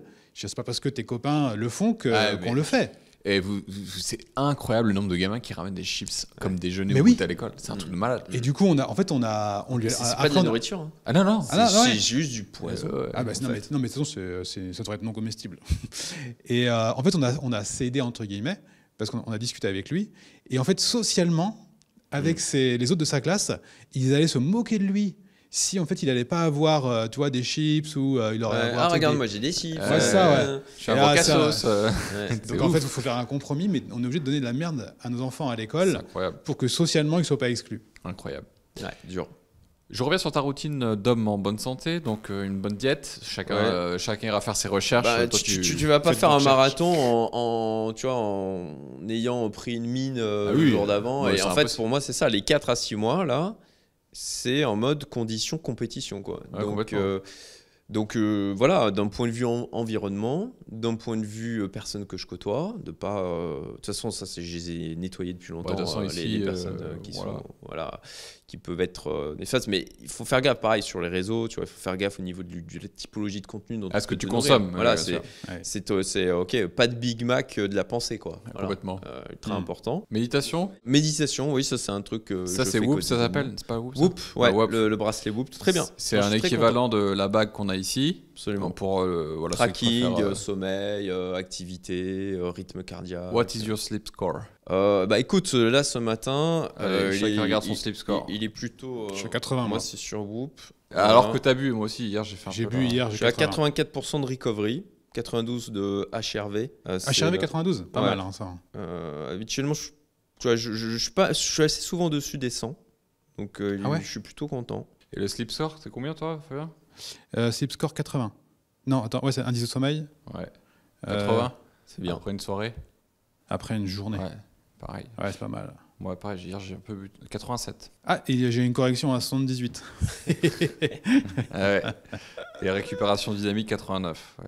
Je suis bon sur RHR, HRV, température. Et plus 1 grâce à ma gestion de rythme de stress. Mais j'aurais pas dû boire du champagne et manger comme un gros hier soir. Tu fais la méditation? Oui. Quelques minutes. Guidée ou by yourself? Non. En fait, ce que je fais, c'est je fais mon sport. Je fais quelques minutes en mode méditation pour faire redescendre le rythme cardiaque, etc. Ouais. Et puis j'enchaîne, je fais quelques étirements. Après, je vais faire mes tractions. Et puis je reprends les étirements le matin. Voilà pour ta stratégie. En tout cas, voilà. Alors, pour moi, la stratégie, c'est de la discipline. Si on arrive à je suis convaincu que la constance est plus puissante que des efforts sur un très court laps de temps. Tu sais, le nombre de personnes qui disent allez, je vais aller à la salle pendant 2 jours, je vais mettre la misère et puis c'est comme ça que je vais. Non, ça ne marche pas comme ça. Est-ce que tu penses que du coup les gens qui sont un peu dans la rat race, c'est-à-dire transport en commun, ils mangent café croissant sur le pouce, ils ont 10 000 trucs à gérer, ils sont stressés, ils sont dans un environnement, le RER ça pue, c'est full cassos, c'est insupportable. Non je suis sincère avec ce que je pense, hein, franchement, j'ai donné une conférence à Maurice il y a 2 jours, j'ai mis une grosse slide des RER A et j'ai dit toute ma vie quand j'ai pris le RER, quand j'ai été jeune, je me suis dit un jour je me casserai de ce truc de cassos d'enfer, tu vois. Et ça a marché, c'est tout, j'assume, oui mais je m'en fous. Et donc du coup, est-ce que ces gens-là partent avec un handicap beaucoup plus important que nous aujourd'hui, même si nous on n'est pas nés comme ça, on était le chercher. Hein. Est-ce que c'est compliqué, par exemple, pour un mec là qui veut s'en sortir, il nous regarde, un mec ou une femme, il nous regarde, il dit moi je veux être un daron du bis plus tard, je veux me bouger de la France, etc. Mais pour l'instant, son quotidien, c'est un salaire à 2000 balles, un truc stressant, le RER, le croissant sur le pouce, le machin, le stress. Comment lui, il attaque un bullrun par rapport à toi qui est une putain de machine de guerre aujourd'hui? Eh ben, c'est sûr qu'il part avec un handicap, clairement. Là-dessus, à vrai dire, moi, j'ai 2 anciens employés là, des boîtes que j'ai vendues, que j'accompagne depuis quelques années. Là, j'ai fait un petit groupe WhatsApp et C'est excellent. il y en a un que ça prend plus particulièrement, c'est plutôt chouette à voir.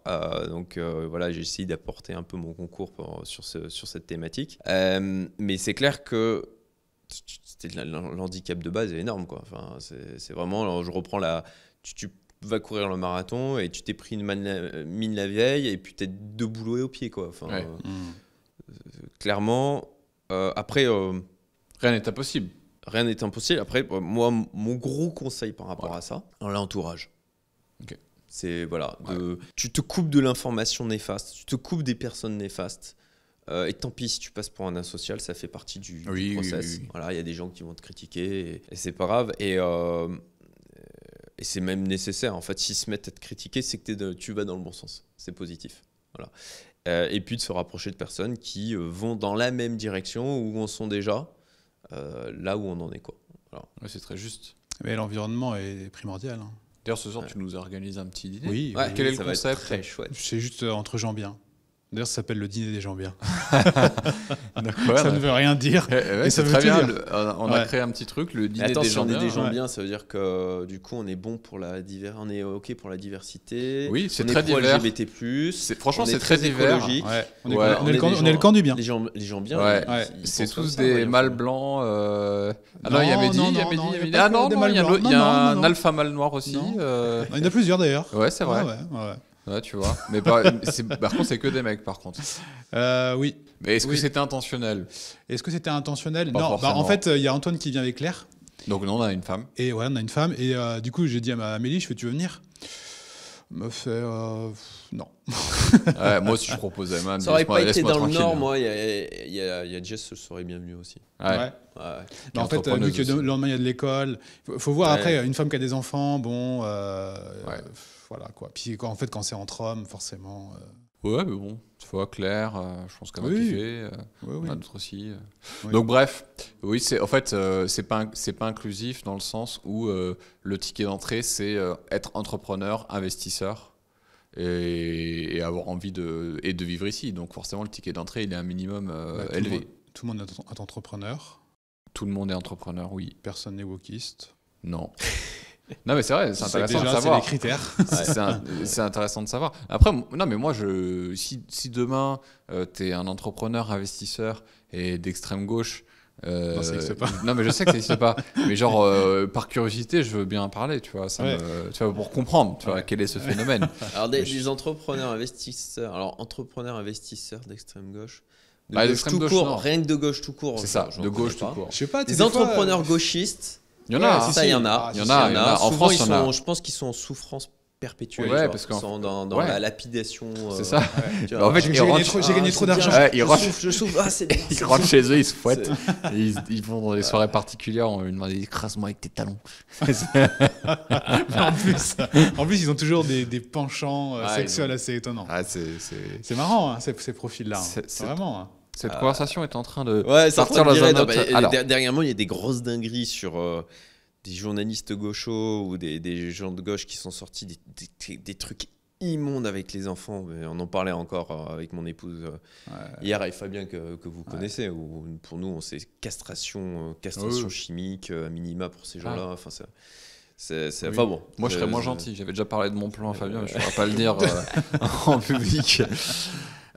Du coup, petite question pour se remettre sur le terrain des cryptos.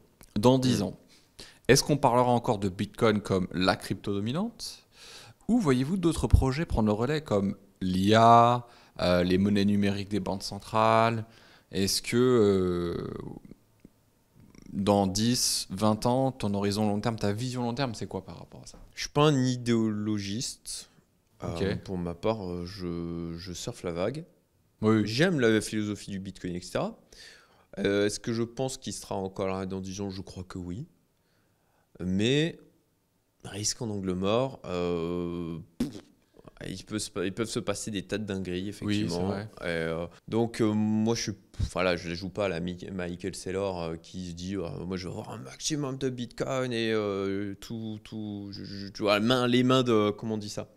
Les mains d'acier. Je me rappelle plus du terme, mais en clair, il lâchera jamais ses bitcoins. Oui. Quoi. Et lui, c'est juste, je veux en avoir plus. Ouais. Moi, je suis admiratif de ces gens qui ont cette capacité à avoir cette conviction profonde. C'est pas mon cas. En fait, t'es quelqu'un, je fais ça comme si j'étais étonné, d'assez pragmatique. Non, mais c'est vrai. Ouais, tu dis, il y a une opportunité à saisir, je la saisis. Je m'investis pas trop émotionnellement. Je me prépare comme un sportif. Et en fait, t'es un sportif. T'es au JO, mais toi en fait t'es pluridisciplinaire. Tu vas faire le 100 mètres, tu vas faire un peu de nage papillon, tu vas faire la course haie, tu vas faire le 100. Tu fais le décathlon, toi. Ouais, tu fais le décathlon. Et en fait, t'as pas de. Ce qui est intéressant, c'est qu'effectivement, t'as pas d'idéologie fixe, ne serait-ce que à part investir sagement et prendre ce qu'il y a à prendre et let's go quoi. Oui. J'ai l'impression. Oui, c'est ça. Après, ça va aussi avec ma personnalité où j'ai toujours aimé, on va dire, je cherche pas à être excellent dans un domaine. Moi, j'aime bien être moyen bon de partout. J'ai l'impression que tu cherches pas à avoir raison surtout. Tu cherches à vraiment réussir et à être vachement ouvert. Ça, c'est quand on cherche à avoir raison, c'est l'ego qui rentre en jeu. Oui. Et ça, c'est la recette à l'échec, quoi. Surtout dans le monde de l'investissement et de la spéculation. Oui, comme le dit Alex Hormozy, ou je sais pas si lui-même l'a repris. You can be right or you can be rich, but you can't be both. Ah, elle est bien. Oui. Ouais. Il y a un truc que j'aime bien dans ta philosophie, dans ton système, parce que tu es dans le Daron Business Club, c'est toi qui donnes les cours investissement et finance. Et il y a un truc, moi, qui m'a marqué, qui est d'une logique, et c'est fou de se dire qu'on n'y a jamais pensé avant, c'est que tu as un portefeuille d'investissement, donc je dis n'importe quoi, 25% IMO, 25% crypto, 25% ETF, 25% CAC 40, je dis n'importe quoi. Et dès que tu en as un qui monte trop, du coup, il n'est plus à 25, il va être à 28, 29. Donc factuellement, il y en a d'autres qui vont baisser dans ton portefeuille. Donc tu vends celui qui monte pour acheter celui qui baisse. Et donc, rééquilibrage. Et vu que rien n'est linéaire et tout fait que monter et descendre, en fait, logiquement, rien, même que tu connais rien dans chacun des trucs, tu te retrouves quasiment à gagner de l'argent parce que tu achètes presque au plus bas et tu revends presque au plus haut. C'est ça. Je trouve ça incroyable. C'est l'effet escalier. À vrai dire, même l'investissement, d'une manière générale, c'est limite plus de la comptabilité que tu vois, du flair. Au final, si tu fais une stratégie, j'en parlais hier avec ma mère, à vrai dire. Tu vois, je parlais des cryptos, je disais le Bitcoin, tu dois être content de 100K, mais bon, là c'est sur le truc, il faut avoir du flair, il faut avoir de l'instinct et tout. Je dis non maman, ça marche pas comme ça en fait. Il faut avoir une stratégie, il faut avoir une approche mathématique de la chose pour maximiser tes probabilités de réussite. Donc tu crées un portefeuille, tu sélectionnes bien les actifs qu'il y a dedans, tu fais une pondération qui est correcte. Tu définis un horizon de temps et dans cet horizon de temps, tu définis un rééquilibrage que tu fais dans une périodicité qui est logique sur l'horizon de temps et qui correspond aux fluctuations de l'ensemble du marché, puisque effectivement, comme tu l'as très bien dit, je prends l'exemple pétrolière, compagnie d'aviation. Bon, quand tu as les pétrolières qui montent, c'est que le prix du pétrole a augmenté. Compagnie d'aviation, leurs actions baissent parce que leur marge réduit, parce que en fait, le principal coût, c'est le carburant. En fait, ça, c'est des exemples de décorrélation. Tu en as plein comme ça sur le marché. Le classique, action-obligation, même si en 2022, ça n'a pas été le cas, mais c'était un épiphénomène. Et sur le principe, si tu te dis, j'ai un portefeuille, très basique. J'ai 70%, 50% à actions compagnie aérienne, 50% pétrolière. Et je fais du rééquilibrage. De temps en temps, mes actions aériennes, elles ont augmenté, les compagnies pétrolières ont baissé, je vends pour revenir à 50, et là je rachète pour revenir à 50. Ok. Et puis après, les compagnies pétrolières, elles augmentent, mes compagnies aériennes elles diminuent, je refais la même chose, pouf. Et en fait, par un effet d'escalier, juste en jouant sur les cycles, d'une manière très comptable, en fait, on a l'ensemble du portefeuille qui augmente, quoi. Voilà. Mais pour ça, il faut bien avoir sélectionné ses actifs, qu'ils aient une probabilité de survie sur l'horizon de temps du portefeuille, ces données, qui soit aussi proche que possible de 100%, et qu'ils puissent profiter de ces cycles qu'on évoque avec des hausses, des baisses, des hausses, des baisses. Voilà. Mon cher Cédric, quelle est la plus grosse erreur que tu vois en matière d'investissement que les investisseurs font en crypto et qu'ils continuent de faire encore et encore, et qu'il faut absolument éviter dans ce bull run et dans les autres aussi. Shining Object. Ça, c'est vraiment le classique. Hein. Syndrome de l'objet brillant. Ouais. Donc en fait, tu joues un nouveau truc. Le même. C'était quoi dernièrement là? Le Pickles. C'était ça, c'est ça l'écureuil qui se fait buter aux États-Unis. Oui, c'est ça. Ils ont fait une crypto sur l'écureuil qui a été buté. Ah putain, il a pris 40%. J'y mets tout mon fric. Et puis là, voilà. Le moment où il y a ça qui se passe, c'est le moment où on va être sur le top. Et en fait, on amène de la liquidité pour que les autres qui ont investi avant prennent leur plus-value. Ouais. Voilà. C'est comme si tu donnais ton argent à d'autres personnes. Vraiment, Enfin, c'est pas comme si, c'est ce que tu fais en fait. Ouais, ça, ouais. Attention, c'est un nombre de l'objet brillant. Hein, c'est également la même chose en entrepreneuriat et en infoprenariat aussi. Il y a toujours plein de méthodes, il y a toujours plein de choses. Mais accrochez-vous à ce qui fonctionne et aux fondamentaux. Question, est-ce que les 5-day challenge sont un objet brillant? Pour moi, c'est pas un objet brillant parce qu'en fait, ça reprend les structures de vente qui existaient dès le départ. Le lancement orchestré qui existe depuis, qui a été inventé par Jeff Walker de la méthode Product Launch Formula. Et moi, j'utilisais le lancement orchestré il y a 15 ans maintenant. En fait, ce qui s'est passé, c'est très simple, c'est qu'on a arrêté le lancement orchestré au profit des webinars, puisque avant, on n'avait pas la technologie pour faire un webinar dans les années 2010 et avant, il y avait ClickMeeting et GoToWebinar. Et il n'y avait pas d'objet marketing, il n'y avait pas d'outils marketing aussi puissants que Webinar Jam. Aujourd'hui, Webinar Jam existe, donc il y a eu des masterclass, donc il y a eu des webinars. Le truc, c'est que comme il y a beaucoup trop de concurrence, et bien, qu'est-ce qu'on fait pour se différencier? On reprend des cycles de lancement plus longs. Et au lieu de faire 4 vidéos, on en fait des live. Challenge. Voilà. C'est logique, c'est une évolution du marché. Donc les amis, en 2025, faites des challenges et surtout, ça n'enlève pas le principe de base, la bonne offre à la bonne audience. Ouais. C'est tout. Voilà, simple. J'ai mis 20 ans à le comprendre. Moi, c'est une de mes questions. On en avait parlé la dernière fois. C'est là, j'ai prévu pour les 4 à 6 mois qui viennent me concentrer sur le marché crypto parce que je pense que je peux tirer beaucoup de valeur de celui-ci. Mais bon, il y a les 5-day challenge qui me font de l'œil là. Donc, j'ai réfléchi à la question très juste que tu m'avais posée de est-ce que tu penses que tu peux faire plus d'argent sur les 5-day challenge versus Bull Run crypto? Je t'ai répondu une connerie d'ailleurs, je t'ai dit que peut-être plus sur le 5-day challenge en fait.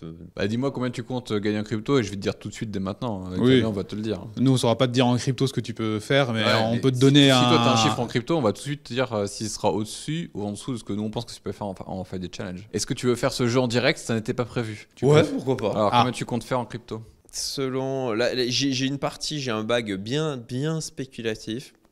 Voilà, je pense que je peux faire entre 500 et 1 million. Ouais, il va faire la même chose en 5 days. Sur quelle durée? Sur les 4 à 6 mois qui viennent. Donc à mi 2025, tu as fait entre 500 et 1 million? C'est ça. Non, c'est pareil. Ça dépend. T'as combien d'inscrits sur ta newsletter? Sur ma newsletter, j'ai pas beaucoup d'inscrits. Je dois avoir 2200 personnes. Mais c'est une ambiance plutôt qualifiée. Et combien de clients actifs? Sur quoi? Sur tout? Sur tout tes trucs, ton écosystème. Il doit y avoir 400 personnes, 500 personnes, un truc comme ça. Okay. Moi, je pense qu'il peut y avoir une grosse régalade en 5-day challenge parce qu'en fait, tu as une typologie de clients qui a de l'argent. Donc, faut avoir la bonne offre à des personnes qui ont de l'argent. Moi, je pense, sans être trop enthousiaste, que tu vas faire entre 500 000 et 1 million sur la même période donnée. Donc 6 mois, c'est ça max. Si tu utilises les 5-day challenge, j'en suis certain.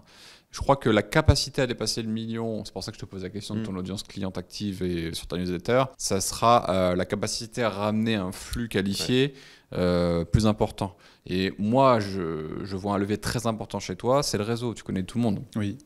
Et en fait, si tu arrives à monopoliser ton réseau sur un challenge et que tu as toute la smala qui mail, là, tu dépasseras le million. C'est la condition sine qua non pour dépasser l'objectif crypto. C'est ta capacité à fédérer tous tes partenaires et toute ta communauté au même endroit sur le même challenge, plus budget pub, plus bonne stratégie. Et là, tu dépasseras le million. Après, il y a une stratégie, c'est tu te régales les 6 premiers mois et après, le challenge derrière, quoi. Oui. En fait, dans ma tête, je sais déjà ce que je vais faire. Voilà. C'est que je vais faire le 5-day challenge. Oui. Pour moi, c'est pas possible de passer outre, quoi. Quitte à potentiellement un petit peu, en fait, de prendre peut-être le 20% d'énergie, tu vois, dans la partie crypto et de le redéployer là-dedans. C'est quoi l'échéance crypto, la fin, excuse-moi? La fin de ton échéance crypto, c'est quelle date? Dans les 4 à 6 mois qui viennent. Après, Bon, moi, je prendrai ce que j'ai à apprendre, je ferai le challenge Je peux après. peut-être atteindre Oui. ma target Oui. d'ici mi-janvier. Hein. Ouais. Moi, j'enlèverai pas d'énergie pour un nouveau projet. Je finirai le cycle crypto et après, j'enchaîne sur un feuilleté. C'est ce que je ferai. Je vais en fait commencer à monter en compétence sur le domaine. Parce Ouais. que ça, c'est pas un truc, tu vois, ça va pas me provoquer un stress important. C'est de l'apprentissage, ça va même être plaisant. Je suis sûr que ça va nourrir aussi mes compétences sur tout le reste. Je vais préparer les choses, mais je pense que je le lancerai quand j'aurai terminé. Oui, je pense. Ouais. Ouais, t'as tout à gagner à faire ça. Oh oui. Puis tu peux bien te régaler. Je vois bien ton audience. Ouais. Ça marcherait bien. Ouais, Il sera à bout de 5 jours. Ah ouais, je signe. Où est-ce que je peux prendre un call? Ça peut faire des grosses coquineries. C'est clair. Une question sur les opportunités méconnues. On parle beaucoup de Bitcoin et d'Ethereum, mais est-ce qu'il y a une pépite cachée, une blockchain ou un secteur? Rends-nous riches. Rends-nous Rends-nous riches sans rien faire. Je suis obligé de te poser la question que les gens se posent. Ou un secteur particulier comme le gaming, la DeFi, la tokenisation, etc., que personne ne regarde, mais qui pourrait exploser. Le truc secret. Alors, en termes de crypto-pépites, je vais lâcher. Moi, il y a... Ceci n'est pas un conseil en investissement. Oui. Mais faites-le quand Investissez à vos risques et périls. Très bien. Faites vos propres recherches. Hein. Utilisez capital.i. Vous prenez le nom, vous préparez bien votre Abonnez-vous. prompt. même. Abonnez-vous à Capital.i, c'est 10 balles par mois, c'est ça, ou 20 euros? C'est 10 balles. Et en plus de ça, la version d'essai, tu peux déjà faire pas mal de choses avec la totalité des fonctionnalités sans payer. Donc, utilisez Capital.i, vous lui demandez, faites-moi un rapport sur telle crypto pour que vous compreniez qu'est-ce qu'elle fait, qu'est-ce que c'est le projet derrière, les fondamentaux, le potentiel.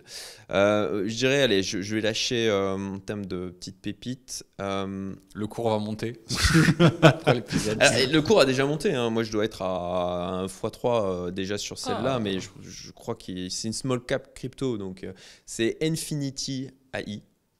Voilà.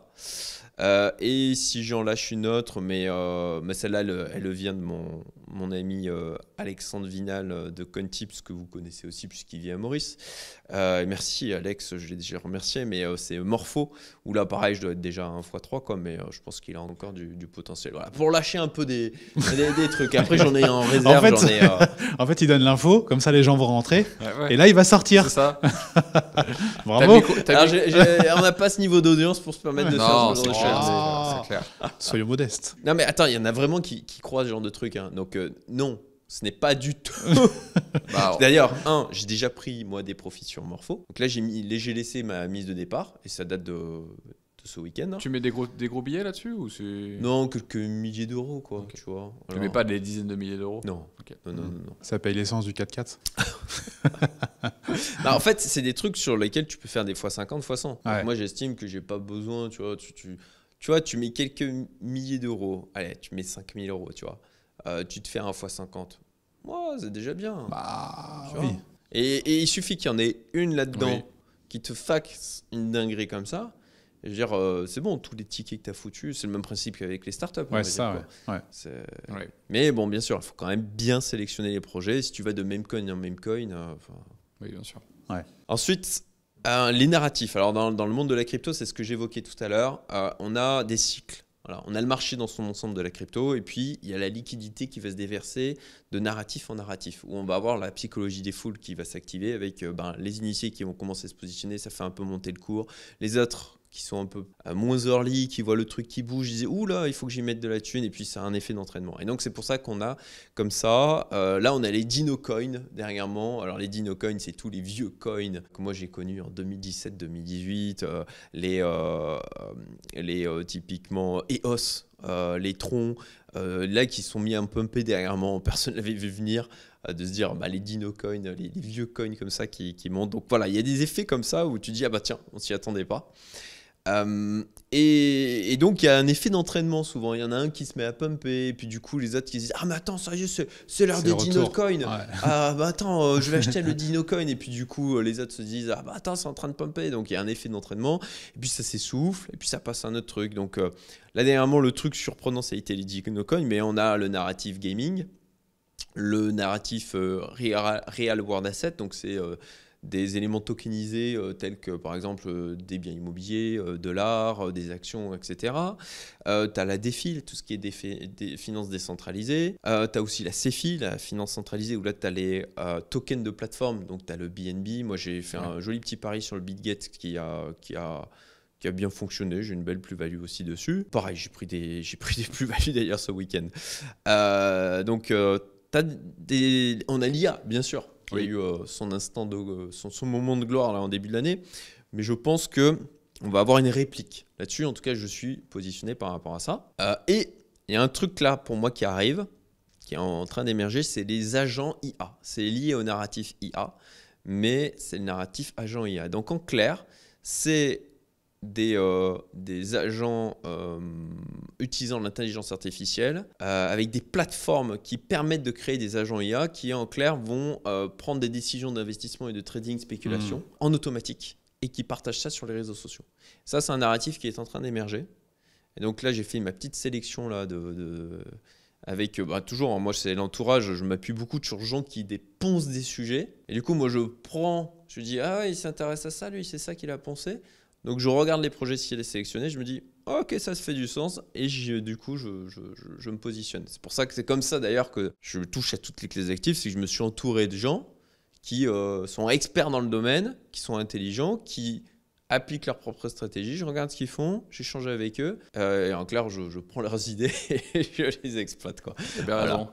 Donc et là voilà, c'est un narratif, moi un des narratifs qui peut avoir un gros potentiel de pump et qui est en train d'émerger là, ça commence à en parler. C'est pour moi c'est les agents IA. Encore une fois, ce n'est pas du conseil en investissement. Si ça se trouve ça sera un flop complet. C'est ultra spéculatif. Mais c'est un truc moi sur lequel je surveille et d'autres personnes que vous connaissez dans l'écosystème et qui sont très bien câblées avec lesquelles j'ai échangé là ont pris aussi des bons petits paris spéculatifs sur le sujet. Ouais, est-ce que c'est un truc qui est nouveau, qui potentiellement va révolutionner le monde, donc les gens commencent à y aller. De quoi c'est en une fait bulle, ça a quoi. les composantes pour créer un effet d'entraînement, un effet d'euphorie en fait. Ouais. Voilà, le côté c'est le nouveau truc, c'est le nouveau paradigme, avec ça les gens ils vont faire un bloc de fric grâce aux agents IA.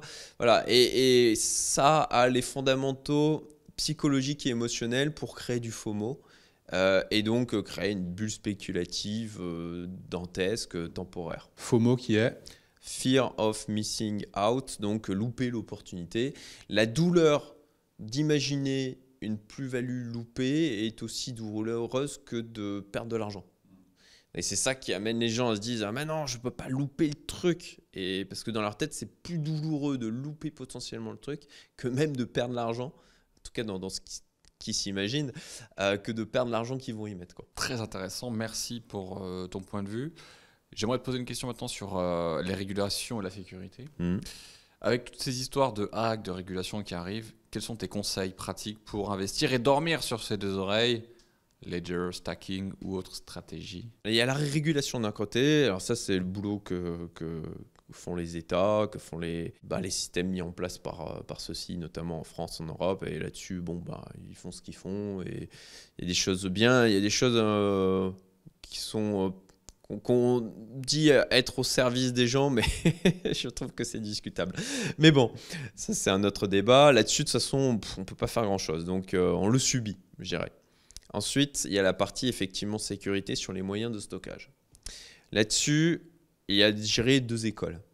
Il y a l'école de tu mets tout sur des ledgers, ou en tout cas du cold wallet, ou la stratégie, ce qui est plutôt mon école, de diversifier les moyens de stockage avec, oui, de l'exchange. Moi, je mets en exchange, on dit beaucoup, pas vos clés, pas vos cryptos. C'est vrai, néanmoins, c'est une exposition à un danger et à des risques qui sont différents de ce que l'on peut avoir même sur un ledger.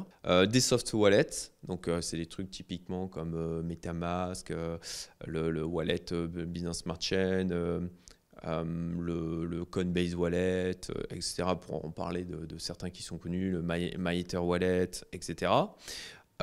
Et puis voilà, les cold wallets. Donc, on a aussi des wallets officiels en fonction des blockchains. Donc, typiquement,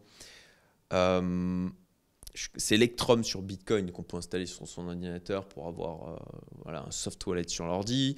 Donc il y a des tas de moyens de stockage. Et moi, ma philosophie de diversifier les moyens de stockage.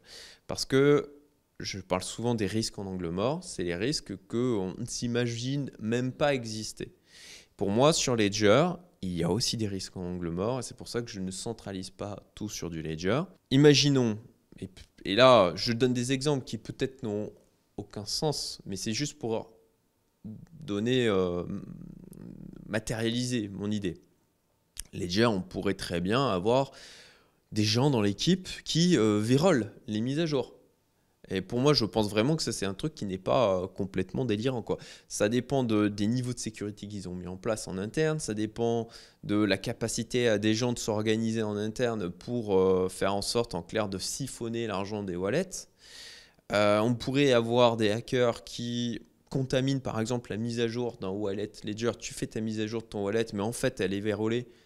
Tu vois, tu as bien sécurisé ta clé, etc. Mais la mise à jour est vérolée, ce qui fait que sur le... En fait, un Ledger, c'est un petit ordinateur. Hein. C'est la même chose que ça, sauf qu'il est juste consacré uniquement à stocker des cryptos. Mais c'est un petit ordinateur avec du code dedans et ça se pirate. Il y avait eu un scam à une époque où en fait, tu pouvais acheter des fausses Ledger sur Amazon. Et tu as des gens qui pensaient acheter vraiment Ledger sur Amazon. Donc en fait, c'était des clés USB trafiquées. Ou dès que tu connectais, en fait, il te siphonnait tes clés. Ah ouais, ouais. Attends, mais Ledger, en fait, tu stockes sur ta clé? Non, en fait, tout est dans la blockchain. Okay. Tu la passes sur ta clé. Mais tu as juste un moyen, c'est la clé d'ailleurs, le terme clé est très juste. Ouais. Tu ouvres le coffre sur la blockchain où tu as tes accès. Si ta clé, tu la casses? Alors là, tu peux récupérer, tu as une t'as un code. Même sur le principe, tu peux utiliser ta clé privée et la recharger sur en fait des soft wallets pour accéder à ce que tu as dans la blockchain en fin de compte autrement qu'avec ton Ledger. Voilà, ta clé privée Ledger, tu peux très bien l'exploiter sur un MyEtherWallet ou autre pour charger en fin de compte ce que tu as dans ce à quoi tu avais accédé avec ta clé Ledger via un MyEtherWallet. Ok. Tu as la mémoire courte hein, parce que c'est comme ça que tu as investi dans ton projet, dans notre projet de jeu vidéo. Tu as branché ta Ledger sur MetaMask? Non. Ah bon? Non, j'ai une Ledger, je crois que je ne l'ai jamais utilisée. Ah ouais? Ok. Oh, voilà. En fait, c'est un truc qui est... Il y a tellement de choses à comprendre. En fait, il faut vraiment se mettre dedans. Il faut qu'un jour, en fait, j'arrête de faire tout ce que je fais à côté. Je prends un mois et en fait, je ponce le sujet. Au bout d'un mois, c'est bon, je connais. Et là, j'y vais. J'y vais un peu en mode... Tu as la méthode de dire, je prends 1 heure par jour. Oui aussi, mais en fait, je n'aurais pas la capacité mentale, l'énergie pour me focus là-dessus. Parce que c'est pas un sujet qui me passionne de base. Ouais. Tu vois, je serais passionné, ce serait facile. Moi, ce qui me passionne, c'est le business en ligne. Oui. En fait, mon cerveau, il tourne là-dessus. En fait, il faudrait qu'il arrête de tourner là-dessus pour tourner sur un nouveau truc. Je comprends. Je pense que ça viendra. Et quand ça viendra, je vais faire « Oh putain, mais comment j'ai pu perdre autant de temps ?» Tu vois, là-dedans. Mais j'accepte. Faut arbitrer ses regrets. Ouais, c'est ça, ouais, je sais que je passe à côté de beaucoup d'argent, mais je suis pas prêt. Ouais. Finissons, si vous le voulez bien, par une question philosophique. Ah. Bitcoin a été créé pour répondre à la crise de 2008, notamment. Aujourd'hui, avec l'inflation mondiale et les tensions économiques, est-ce que la crypto reste encore la solution anti-système ou devient-elle elle-même un établissement financier? Qu'est-ce que tu entends par devient-elle un établissement financier? C'est-à-dire, est-ce qu'elle rentre dans la finance traditionnelle? Au départ, on était sur quelque chose qui était décentralisé, qui était un truc de rebelle, les cypherpunk, etc. Ouais. Et là, on se retrouve au cœur du système. On a des ETF BlackRock, on a les États-Unis qui disent qu'on va devenir un État pro-crypto. Bon, on est un peu loin du projet de pirate initial, non? Alors, la philosophie de base reste présente, bien entendu. Après, elle évolue. Et clairement, quand là, aujourd'hui, tu as des ETF, Bitcoin, ETF, ETH, tu as là des ETF sur XRP, sur Solana, qui sont dans les bacs, qui, on l'espère, sortiront potentiellement dans les prochaines semaines et aideront à de nouveau créer... en tout cas en amont de la sortie, parce qu'il y a toujours souvent un effet sell the news, de faire pumper les tokens associés. Clairement là aujourd'hui, Ah, mon Dieu, comment j'ai pu perdre ce terme? Donnez-lui un bout de gruyère. Il se reconnecte. Un bout de steak haché cru. Institutionnel, voilà, Ouais. c'était le terme que je cherchais. Donc là, aujourd'hui, de dire que les institutionnels sont pas présents, c'est faux, quoi. Je veux dire, il y a BlackRock, le plus gros gestionnaire de fonds au monde, qui a sorti des produits sur le Bitcoin et le TH. On a les États-Unis qui parlent de se créer une réserve de Bitcoin. On a des États qui ont déjà investi dans le Bitcoin. On a au-delà du gouvernement des États-Unis, tu as des États fédéraux aux États-Unis qui veulent créer une réserve du Bitcoin et qui vont a priori le faire avant même que l'État fédéral le fasse. Ça, si tu as le pays leader du monde qui se met à le faire, forcément derrière, tu as d'autres États qui vont le faire. Donc là, aujourd'hui, oui, c'est rentré dans la finance tradie, c'est très bien. C'est très bien. On a encore de l'argent qui est déversé. On a d'ailleurs le FOMO institutionnel qui est en cours, là, avec des entreprises qui disent nous aussi, on achète du Bitcoin, nous aussi, on prend de l'ETH. Ouais. Nous, ici, là, il y a Microsoft qui... je crois que c'est le conseil d'administration de Microsoft qui pousse, ou je ne sais plus si c'est des membres de l'équipe qui poussent le conseil d'administration. Enfin bon. En tout cas, Microsoft, là, qui a écouté Michael Saylor, qui est donc là, un des plus gros, en tout cas, l'entreprise la plus grosse accumulatrice de Bitcoin, qui le porte-étendard héros des Bitcoiners, qui là a discuté, a parlé avec le board de Microsoft pour leur dire non, achetez du Bitcoin les gars, quoi. Donc il l'envisage très sérieusement. Donc là c'est bon, enfin je veux dire on y est, quoi. Donc ça vient alimenter aussi la hausse parce que ça fait des liquidités qui se déversent. Ouais. Et là on a le narratif, je dirais ultime, qui est le narratif étatique, quoi. Les États qui achètent du Bitcoin dans une dinguerie. Et comme souvent, quand je vois les déclarations des politiques français qui sont encore totalement à leur amas, ce sont pour eux, c'est encore Trump il est méchant et nous on est gentils. Et... Enfin, putain. Voilà, Trump c'est un homme d'affaires, il a compris, ok, à un moment donné peut-être qu'il a pu décrire le truc, mais il a dit il y a du fric à faire là, il y a une solution, il y a un truc qui tient la route, c'est inarrêtable. On a le président de la Fed qui a dit le Bitcoin, ok, en fait c'est pas un concurrent au dollar, c'est un concurrent à l'or, c'est de la réserve de valeur. Enfin, le président de la Fed fait ce type de déclaration. Il y a de ça 4-5 ans, mais jamais. C'était une dinguerie. On se disait, mais...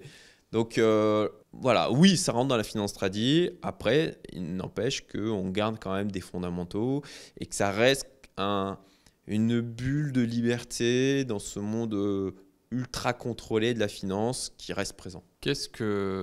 D'après toi, qu'est-ce que se serait dit Satoshi Nakamoto ou les Satoshi Nakamoto quand ils ont créé le Bitcoin s'ils avaient une vue sur dans 15 ans, BlackRock, etc., la finance tradie sont de grands propriétaires de Bitcoin.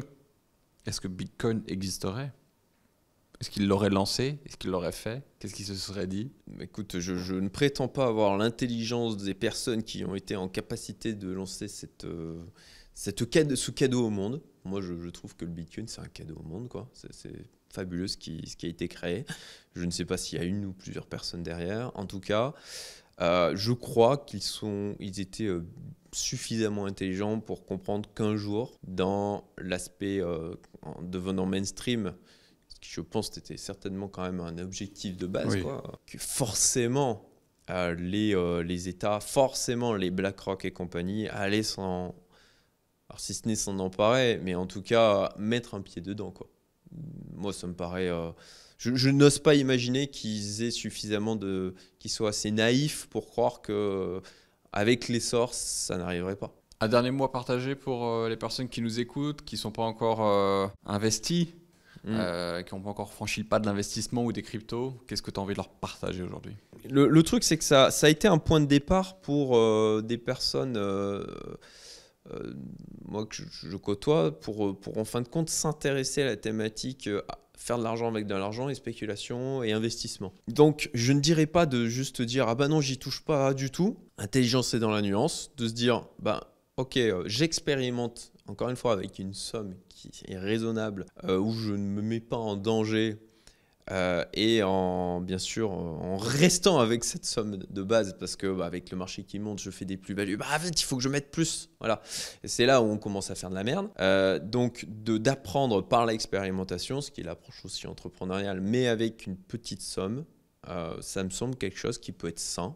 Voilà. Mais bien sûr, de ne pas juste rester là-dessus, de se former d'une manière générale sur la thématique, de bien choisir ses sources d'informations. Voilà, ça serait mon conseil.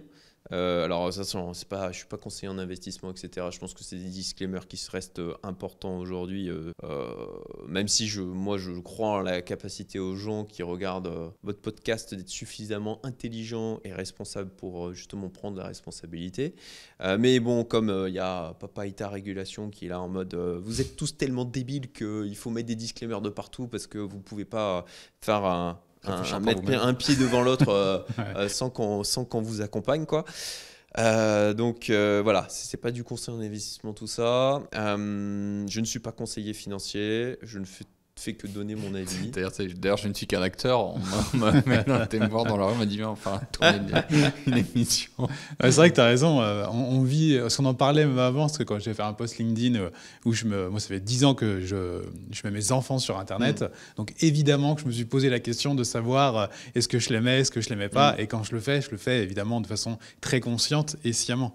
Et j'ai toujours des gens qui viennent m'envoyer des liens de la CNIL en disant attention, vous exposez vos enfants sur Internet. Putain, mais c'est terrible en fait, d'avoir cet état au-dessus qui a des débiles et je vais vous dire comment vous devez vous comporter. Ouais. Ou comme quand tu dois faire des virements sur ça c'est honteux. Ouais. Virements en crypto. Ça c'est ouf. Moi j'avais eu le cas il y a 3 ans. Des virements vers des exchanges crypto, tu veux dire. Ouais, un truc de 15 000 €. Je demande à la banque, ouais, ok, virement, je le fais maintenant, tu vois. Ouais. Puis, ça tarde. Et là, allô, oui, c'est le conseiller de la banque. On vient de voir qu'en fait, c'est sur un truc de crypto-monnaie. Est-ce que c'est bien vous qui faites ça ? Est-ce que vous êtes conscient des risques ? Je fais, oui, c'est bon, vous inquiétez pas. Oui, mais quand même, on doit vous dire que et tout. Et je vais vous envoyer un papier que vous devez signer. Oui. En fait, une décharge. C'est ça. Ouais, c'est ouf. Ouais. En gros, j'accepte d'être complètement con et voilà, tu signes. Et je prends toutes mes responsabilités. Ouais, c'est incroyable. Mais alors, j'avais reçu quelqu'un qui est un expert sur la régulation dans le domaine bancaire sur ma chaîne, parce que moi-même, j'étais là, mais putain, mais ils sont casse-couilles. Ce qui m'a créé une empathie pour les banques aussi, pour ces employés qui ne sont que des victimes aussi du système.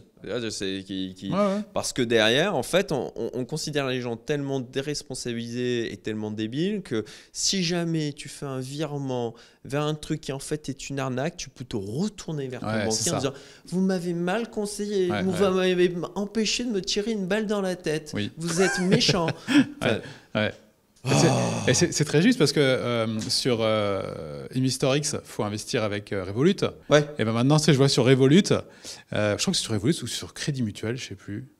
Au moment de payer, tu as un petit temps qui est un rond qui tourne comme ça, ça dure 5 à 10 secondes. Ouais. Et derrière, tu as un mec avec un visage masqué, une sorte d'escroc. C'est sur le CIC.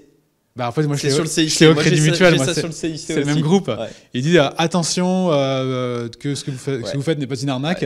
Et tu as une grosse image d'un escroc. Tu te dis, mais putain. Mais justement, c'est bien que tu en arrives là, parce que je voulais vraiment partager ça aussi. C'est dans ton groupe, je vois qu'il y a certaines personnes qui essayent d'investir comme nous, et il y en a plein qui se font bloquer par la banque. J'ai ma banque qui me bloque. Il faut que ma banque, je dois l'avoir au téléphone, je dois signer des papiers, etc. Et on parle d'investissement dans des entreprises, quoi. Donc, oui. En fait, à partir du moment où ça sort du cadre bancaire, ça commence à être compliqué, quoi. Mais regarde, on avait eu le cas quand on fait des challenges où les gens payaient en virement et ils payaient sur Wise, TransferWise. Oui. J'ai même eu un cas d'un client qui a galéré à faire un virement de, je crois, de 2500 €, quoi, c'est pas beaucoup. Et le conseiller a dit non, en fait, Wise, c'est connu pour être un truc pas terrible et Wise, tout, c'est dangereux, faites attention. Tu vois, Wise, c'est quand même, ça a pignon sur rue, c'est quand même assez c'est connu, il n'y a pas de souci, quoi. Et t'imagines si on devait demander des virements sur nos comptes bancaires mauricien de l'entreprise mauricienne, genre un virement sur, je sais pas, la MCV Ouais. ou Bank One, Ouais. mais genre les virements, ils partiraient juste jamais. Moi, je sais qu'à un moment donné, qu'on avait eu Wise qui a été mis sur pause à l'époque du Covid et qu'il fallait justement avoir des virements sur les banques mauriciennes, etc., qui pourtant sont très fonctionnels. Mais la vision qu'ils ont de ça en Europe, Ouais. et spécialement en France, c'est catastrophique. Ouais. Donc les mecs, ils voient ça vraiment comme... Déjà, ils voient île Maurice. arnaque, quoi. Déjà, ils voient île Maurice, déjà. Tu vois, Ouais. c'est- En fait, ils ont l'image de l'île. Donc, ils comprennent pas trop. Ils disent, ah, c'est une île, il y a des cocotiers. Ah, mais c'est un paradis fiscal. C'est ça, eux, Ah, dans mais la en tête, fait. c'est paradis fiscal. Ouais. C'est les gens, ils sont restés 20 ans en arrière, voilà quoi. Et c'est fou quoi. Mais c'est un bon signe. C'est-à-dire que si vous commencez à avoir ces problèmes-là, ça veut dire que vous commencez à penser différemment de la masse, que vous faites des actions qui sont différentes de la masse et que forcément, vous allez faire face à des contraintes que vous n'imaginez pas auparavant. C'est tout à fait normal. De la même manière, lorsqu'on fait des lancements, des 5D Challenge, on a des problèmes que la masse n'ont pas, à savoir, on n'arrive pas à dépenser 120 000 euros en publicité parce qu'il y a des contraintes, parce que la plupart des gens ne font pas ça. Non. Les cartes bancaires ont des plafonds, même si on en utilise plusieurs. Il faut jongler entre plusieurs moyens de paiement, PayPal, machin, etc. Et donc, du coup, en fait, il faut faire face à des nouvelles contraintes que la plupart des gens n'expérimentent pas parce qu'ils sont dans les clous. Et quand tu es dans les clous, tu as des résultats associés aux clous. C'est beau ça. C'est une, disons, belle c'est une conclusion. très belle, Nous finirons là-dessus. très belle citation. Voilà. On la mettra. Abonnez-vous. On met toutes les infos pour suivre Cédric dans ses aventures. Merci infiniment, Cédric. Merci, d'être Cédric. passé. Merci à vous. Et on vous dit à très bientôt. Bye bye. À bientôt. Bisous.